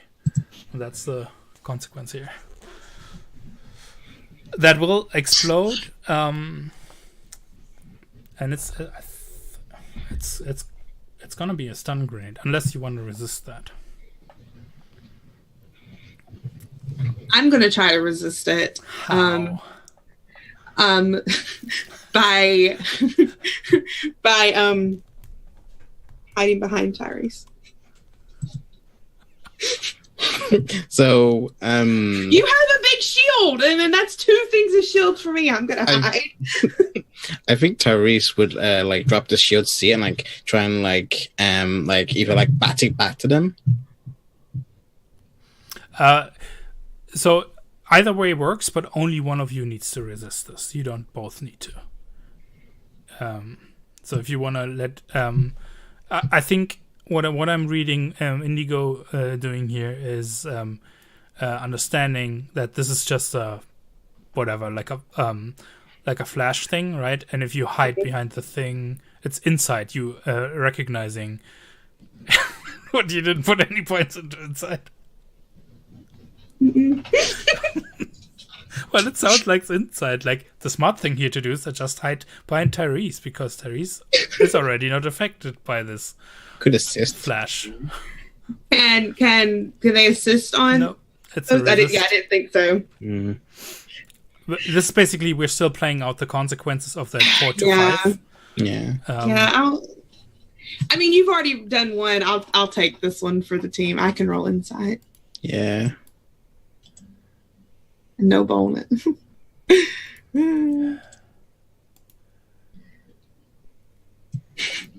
Wait, how come you get a 2? I don't understand. But the lowest one counts because she has 0. I have 0, so you roll 2 dice and take the lowest. Oh. Yeah. Jeez. That's 5 stress. This is already going great. Guys, I only have 2 unmarked stress ticks, so. Wait, how? Damn. Because I pushed myself, so you take 2 stress when you push yourself. Oh yeah, shit. My God, you're gonna get a trauma in the first 20 minutes of our first session. 7 stress. Why do you guys let me play games? And like he doesn't wait what happens with that grenade. He like turns around and basically kicks off his other bike. What are you doing? So am I stunned though?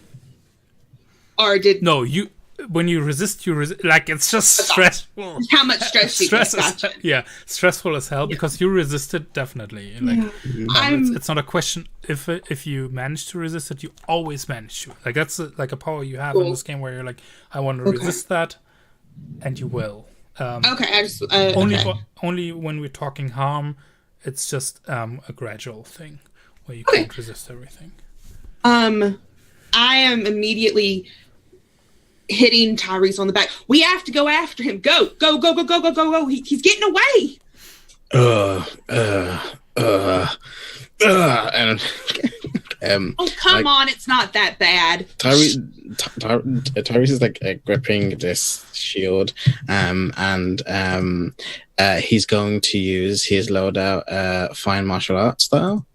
And because we're in an alleyway, right? I think Tyrese is gonna like run forward. There's like some few dustbins, and then there's like a fire escape, and he just like has this like makeshift shield. He runs in a dustbins, like kicks off the wall, runs up the stairs, and it's just gonna like shield throw this like entire like you're Captain America into him. Yes, basically. And I'm gonna like do that with my scrap, I believe. Yeah. So I use it's got fine martial arts style. Mm-hmm. I'll take it out. So yeah, normally I would say like I think like your opponent is like on your level. So the normal thing is like standard unless I like judge what you're doing as less effective. But your martial arts style brings this up to great effect, which will mean 3 ticks on the clock. It's still a risky. What does that mean? Just describe what that means.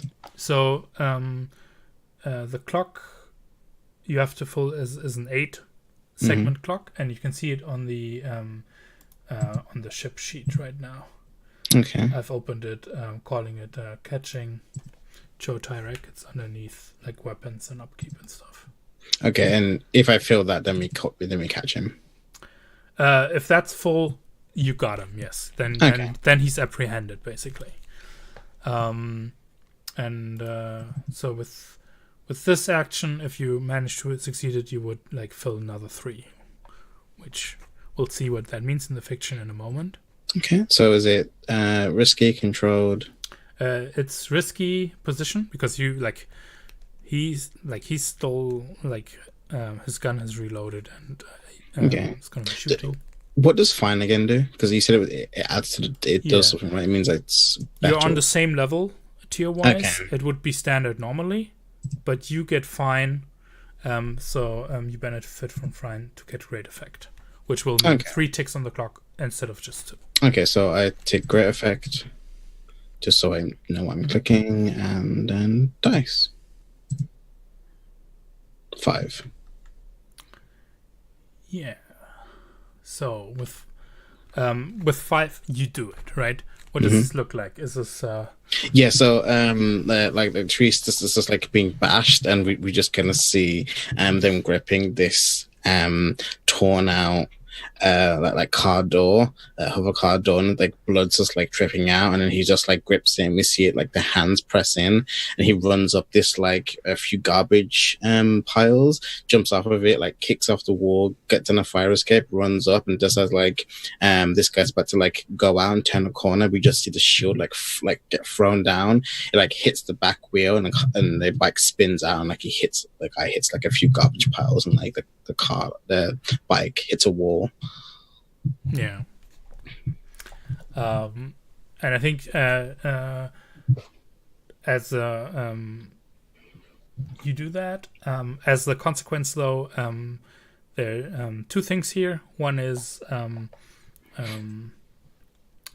like he's like still like shooting, and you're like jumping up and shooting, so it's not really well aimed. He's trying to get away. But I think one of the shots like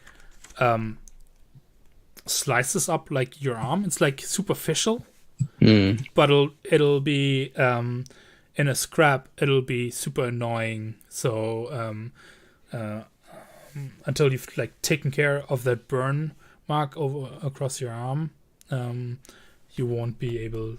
Like basically, I'm impeding your martial art here.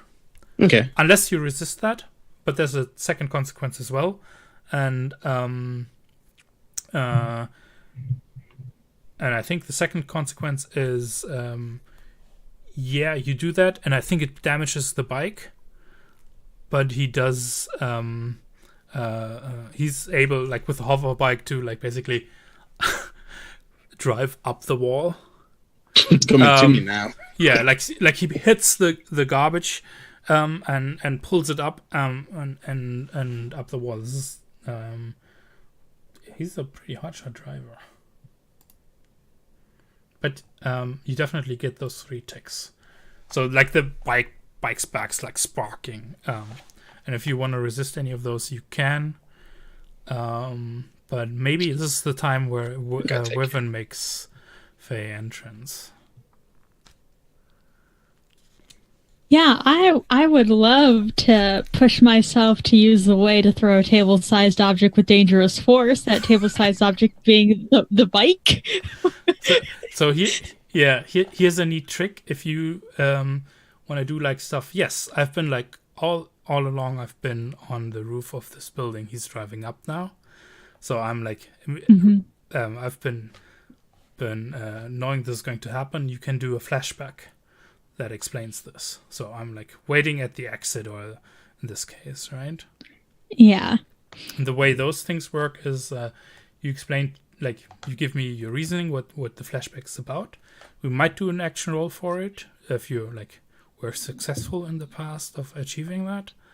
And I'll tell you, like, depending on how audacious your idea is, how much the flashback costs. So if it's like something you would definitely like, it's just super logical that you would be doing that on this mission, I might just say, yeah, like that's a free one. Most of the time it's 1. If it's like something, how would you have been able to foresee that? That's a 2, right? And I think in this case, or depend, like, tell me where you think you pop out of, or where you are. Yeah, I think I'm on top of that building with the shuttle. I think that's where we parked the shuttle. And I've just been waiting to go for them to grab our target, Cho Tyrek, and just be able to take off. So I've just been waiting up there with a shuttle.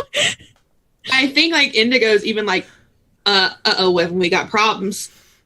We got problems like over the comms with Tyrese's run. Indigo's just like, you might want to get ready. So I think this is a 1 stress flashback. Like that luck, that gonna like that. This just matches up. It's gonna cost a little bit. So 1 stress to get that. But you're in a perfect position to do something. He's like coming right at you, and not knowing that he's coming right at you, right? Mm-hmm. Yeah, like I hear his motorcycle is like a bike that comes up the wall of this building, and I think that Evan just like moves and uses the way to just like slam him back. And I don't know how dangerous it is to fall down this building, but we have a med bay. To slam him back or the bike back? Because if you slam back the bike, he might just be going up if you do that last minute. I was going to slam the bike back. Yeah, nice. Because at least then he doesn't have the bike. Yep. Yes.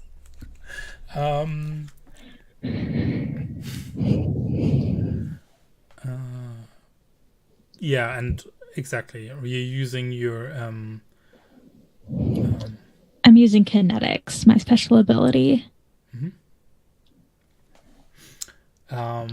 And Attune is usually the one used for the way stuff, right? Mm-hmm. I mean, he's driving the bike. Well, okay, I'm gonna illustrate something here because he doesn't know that you're actually in the way. You already paid for like having that surprise thing. I think you're gonna be in a controlled position. Like it's very unlikely that you're directly in the way of the bike.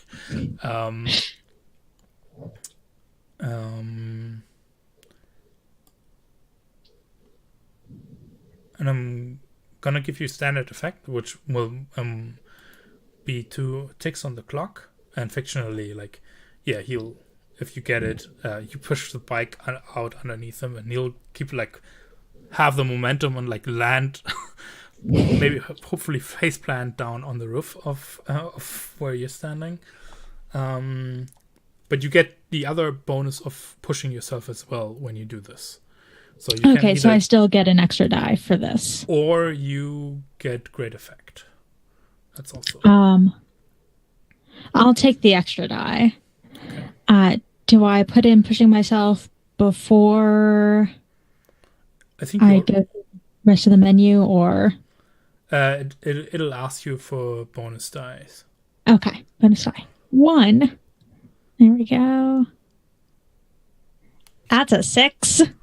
Nice. So that's then tell us what this looks like. That's a straight up success. Yeah, I think that Wevin has been like waiting by the shuttle since Indigo called Fair to be like, hey, shit's going down.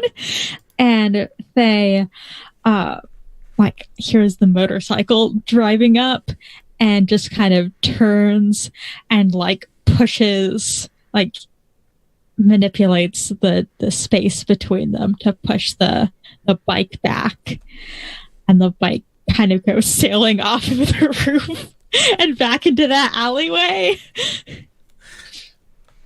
Yeah. When the bike smashes down the alleyway, Indigo is just like, holy shit. Doesn't see it coming at all. It's like inches from you. Yeah, probably. And Women like uses Fair Communicator to be like, get up here. Like, please get up here. And Joe's like right, tumbling over, and whatever was on his back's like flying off, with like a loud "Wee-ah!" sound. Yeah, and I mean he'll like he doesn't know what hit him. He'll need a moment to catch himself. What do you all do? You only have 2 ticks left, and you got him. So this might be. You want to Indigo is running. My phone's ringing, so I was trying to sort of let that stretch out. Indigo is trying to get to the nearest fire escape that she can get to, and trying to clamber up. I think because Tyrese jumped on one at least, so I think that she's like trying to nowhere near as graceful or as fine as Tyrese did, trying to get up on these dumpsters and like fire escape and trying to get to the top of the roof. As quickly as possible. Yeah, as quickly as possible. It's gonna take her. She's not taking a minute. Yeah, it's taking her a hot second. So I think then as you're like running up, I think as this guy's like tumbling, unless you want to do something like you get out, like unless you just say you get up there and you do something, if that's going to take your tongue, then I think Tyrese would do something. Yeah, I want to catch what all you're doing before. And it's definitely going to take. Indigo's going to be up on the roof, like that anyway. So I think then if no one else has anything, I think Tyrese will like see him tumbling forward, and we'll just like walk forward slowly, and just kind of say, "You know who I am. You know what I do. It's time. Lay down, or I'll sit you down." And I think that's probably going to be the action roll. Wevin, what are you doing? Yeah, I think that Wevin is like kind of catching Fair breath from that. It's like Tyrese got this under control. Like is waiting to jump in if Faye needs to. You just hear on the comms, "I'm on my way. Don't kill him." Yeah, it was like, Tyrese, don't kill him. We need the money. And Joe's like groaning and like trying to right himself, right? And looks up at you as you say that, Tyrese, because that sounded like you want to motivate him to give up. Well, command, yeah. I'm trying to command him. To what end? To just surrender. To like either like if I get the sense that he's like gonna restrain, if he's gonna like resist, I'm gonna like just like deck him. So I'm either gonna like do that. That might be if you don't get a full success here, that you might have to do that. Yeah. I think. And I think this is like you giving him the chance, and not like you could have like gone there and like immediately punch him out, right? It's still a risky position, but standard effect. Like like you're in a good position to like, it makes sense here. Like right before was Indigo, who was like just shouting at him while he was still in a very good position. That's why she got limited effect. But you're now like, come on, give up. You've got the upper hand. Yeah. I didn't. Okay, so command risky. Yeah, it's gonna be risky standard. Standard. Okay, cool. Don't want to do anything with this. No, I think that's it. Boop. Boop. 5/5. Nice.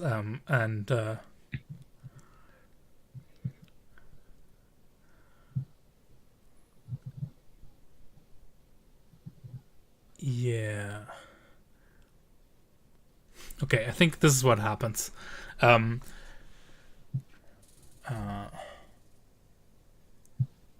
Because you do it, right? On a 5, you definitely... unless, like, I can say, oh, yeah, I'm not only giving you limited effect here.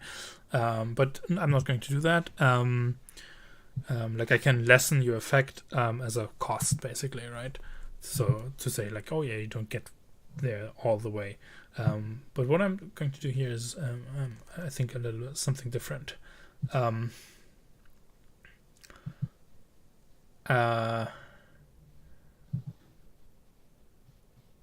I think he goes like, all right. Like still like half on the ground. You got me. I give up. He speaks kind of strangely into his wrist. He's going to give a signal to someone, unless you resist that consequence. You can just let it pass, right? As well. Then I told you. I said I was going to deck him, so I'm going to like... As soon as you see him like do the strange head motion, you're going to be like... Yeah, it was like you had your chance. All right. That sounds like you're resisting with prowess. Yeah. And I'm going to push myself. You can't push yourself. I can't push. Okay, cool. Yeah. So whenever I roll a prowess, is that when I tick the box? Or do I always just leave it blank? The little slides? Yeah. No, that's XP in that attribute, and you get XP in that attribute whenever you... don't let me lie. Whenever you roll a desperate position. No. So okay.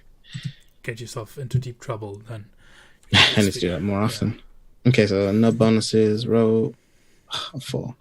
So that's only 2 stress.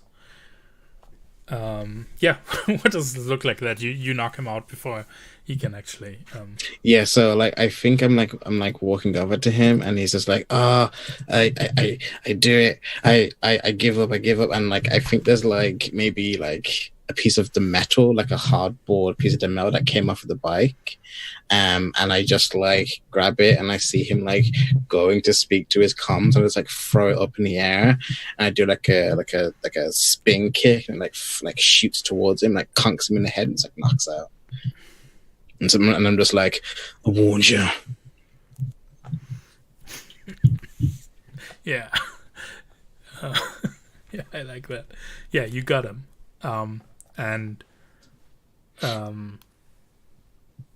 He's out cold.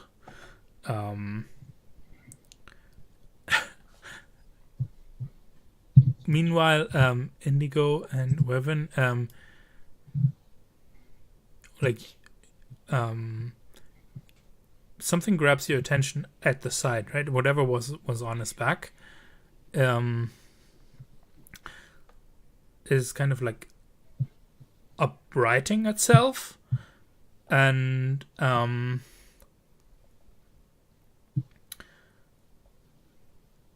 you see that it's like hovering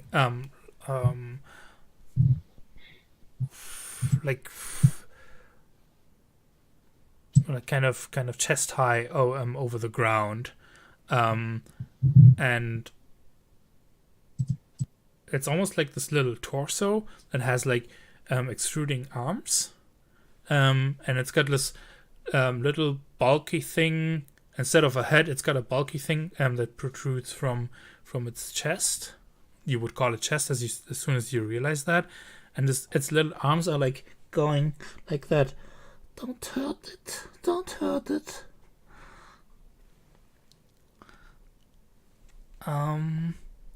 And I think that's when you realize what, like, Joe was carrying it's called an Urbot on his back. Like you very quickly realize these are rare. The Guild of Engineering has the patents to them, and these are sentient drones. And this one has a small little squeaky voice like a child. It's like, don't hurt it. Don't hurt it. What do you do? Has Indigo got up there by now? Oh, yeah. You're on the side weaving. Yeah, I'm like literally just going, give me a minute. Just give me a second. She's very tired. What is that? What is that? What? Just pointing at it. Did you say it was an Orbot? And yeah, a Urbot. That's what. Orbot. Yeah, those are sentient drones, basically. Yeah, it's like it's an Orbot. How the hell did he? Aren't those rare? Yeah, I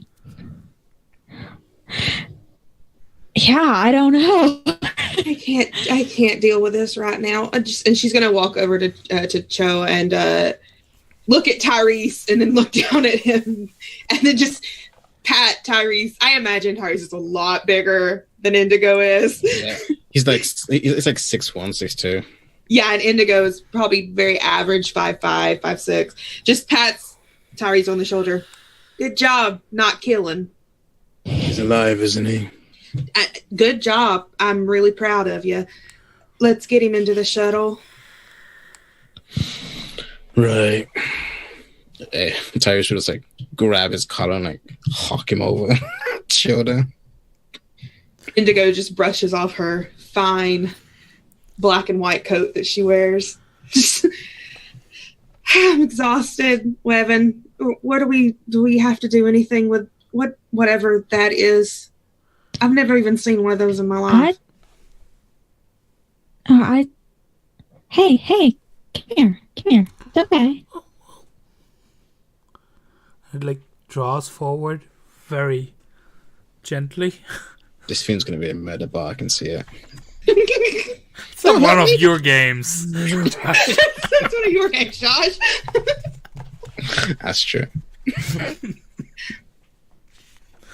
And like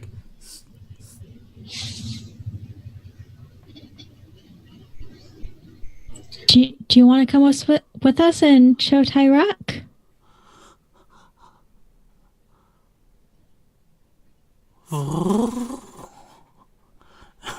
Okay. At this point, Indigo stepped closer to Wevin and is just like, does that mean yes? Think so. you definitely get the feeling it needs like a gentle nudge on the back to like come with you. Yeah, Wevin, a little nudge. Like, come here, like up this way. Yeah. And I think with Indigo's expression exactly like that. 100%. I think we'll actually end the session here. Tyrese is like, what the sprock is that? Yeah, you're bringing in the prisoner and locking him up in your brig so that he's safely secured, right? And Riven is like gently guiding the Orbot into the shuttle. And Indigo's like scratching her head, right? What? Great, so got a pet. I was like, we're not gonna leave it here. I think you hear Indigo and Women arguing too. Like, why are you bringing us? We're not just gonna leave it. You just hear them like arguing as they go to the shuttle. That's where we zoom out on. I love it. So I'm like consciously ending with a little bit of time left because there's like end of session stuff to do. Mm-hmm. And because it's the first time, it's gonna take a little bit longer to administer. So at the end of a session, when you look at your sheet in this middle column, is it middle column? No, it's the left column. Actually, when you scroll down, way down, you get to a place that's called Playbook Advancement.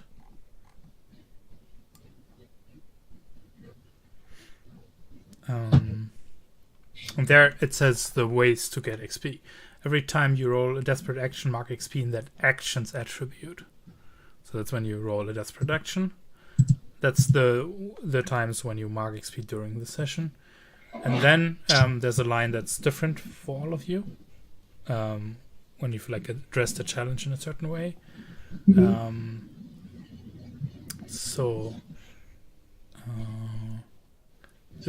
Let's go through this as example with Indigo first. That's all right. Yeah. So my special one is you addressed a tough challenge with charm or audacity. So here's the cool thing. I'll be guiding through this, moderating this, but I actually don't have any say in this. This is all player. Like you have to live. You have to sleep at night. I want all the XP. Right? No, I think she attempted to, but it wasn't handled. Like she tried to get him to, stop shooting at us. Yeah, you might make an argument for, yelling at that. Like this is just you address the challenge. You don't even have to succeed. Yeah. Oh, okay. Yeah. I think you tried, right? You tried to be like. Okay. Well, then I thought you had to maybe like succeed on it, but she did attempt it. Yeah. She wanted to not make it violent, but he started it. Yeah. You expressed your beliefs, drives, heritage, or background. You struggled with issues from your vice or traumas during the session. So the second one is actually. So here's an interesting tidbit about the second one. You express your beliefs, drives, heritage, or background. This is like where like Burning Wheel influenced this game. Instead, the difference is it says, what if you like discover what your belief is during play and then get rewarded for that instead of the other way around? Okay. So here's the thing. You did express your character though, so I think that might be a thing you could argue for. I mean, she did push Tyrese into danger instead of taking the brunt herself, and that is how her drive. I mean, her drive is you benefit her, and she does things. She works for herself, even with the crew. So nice. Yeah. Okay. Cool. And the last one, because we like vice and traumas haven't come into play yet, so that's 2 XP, right? Shoot. And you can decide to put them into playbook advancement, or now you can also distribute them among prowess, insight, or resolve. Okay, cool. I see. Who wants to go next? I'll go next. Yeah. Let's look at. So my sentence is, you addressed a tough challenge with wisdom or the way. I think I did that by blasting somebody's motorcycle off of a building. 100%. I did not struggle with issues from my visor traumas. I don't know if I expressed my beliefs, drives, heritage, or background. I think I expressed who Weapon is as a person by letting the bot in. Yeah, for sure. Yeah, I mean, or like the way to do this is right. The way you acted, does that describe something about your background? Like you've been like behaving way differently than these two. Yeah, I think that Weapon just like cares about people. Yeah. And right, next time when we see you care about people, we probably doesn't make sense to get XP again for the same thing, unless it's like in a specific new way or something like that. What does putting XP into your playbook or into your insight, prowess, resolve, etc. mean? Good question. So if you fill the playbook track, you get to pick a new special ability. So if those are more interesting to you, you might go that way. And if you fill resolve, prowess, or insight, you get to put a new action dot into one of those actions underneath it. Can you split them up, or do they all have to go in the same? You can split them up. Okay. I don't know why I asked that. I'm putting them all into insight because I have nothing. Yeah. And you, as a crew, you have prowess training. You'll be in downtime better able to get extra XP for the prowess stuff. So awesome. Okay. Yeah, and then Tyrese. Yeah, mine is every time you roll a desperate action, mark XP. And then my sentence is at the end of each session, blah, blah, blah. No, it isn't standard ones. Okay. You address a tough challenge with force or threats. You express your belief, drive, heritage, or background, struggle through trauma, blah, blah, blah. You definitely did that first one.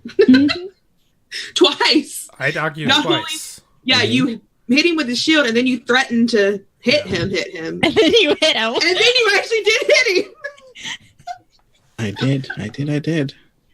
So 2, and that's like the cap from one of those lines I'm getting to, right? So you did force and threat, so that's 2. And did you? I also think background. Like when I was threatening, I was saying like who I am, kind of thing, indicating like my syndicate background. You're hinting at something, yeah. Yeah, because I'm very well known for my strength. This is part of my move. I think so. My strength, yeah. Yeah, so that's 3 XP.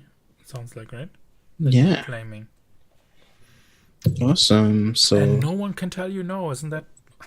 It's your XP. Yeah. What's that? 5? Okay. Oh, I get an advancement already? First session? I win the game? Jeez, wow. And like when we had a normal session, this is like a great place to be like reflect back and say like, hey, yeah, like there was only this off the cuff sentence I said in that scene, but it was actually super meaningful, and here's why. And then you basically emphasize that, and that's why I'm taking XP for it, and like telling everybody this was way more important than seemed in the scene for this character's development. We've got a similar thing for the crew, though, so that's the last bit. Then is that in the ship section? Yeah, in the ship, for the ship. So that's at the bottom as well, a little bit more on the right-hand side. Who wants to read those XP triggers? I'll read them. Execute a successful extraction operation or capture of a bounty. I think we did that. Mm-hmm. Contend with challenges above your current station. Was this harder than usual, or was this par for the course of us? Right. Isn't that what that's asking, sort of? Remember when I said he's about your level? Okay. So you get standard effect against them. Yeah. So. This seems about average. Yeah. Okay, bolster your crew's reputation or develop a new one. I think we did. What was our reputation? Daring. Daring. I mean, Try to do that with the whole jump and throw thing. Did Yeah. anybody see it? No. No. Look at me. Express the goals, drives, inner conflict, or essential nature of the crew. I mean, this is usually for character creation an automatic double, because that's what the whole session was about. Like before, 3 hours ago, we didn't know who these people are, and now we know a whole lot more. Mm-hmm. Yeah, I definitely think so. But it's your decision, right? I'm just... Yeah. Yeah. Is that that 1 or 2 XP for that? 2 XP. Okay. Total. So we have 3 XP total in our crew. Will we get 3? Mm-hmm. Because we got 1 for executing a successful extraction. Oh, no. And you get 2 if you do something multiple times. So Yeah. Yeah, because we did our jobs. We get paid. hopefully. Awesome. So next time, And we don't.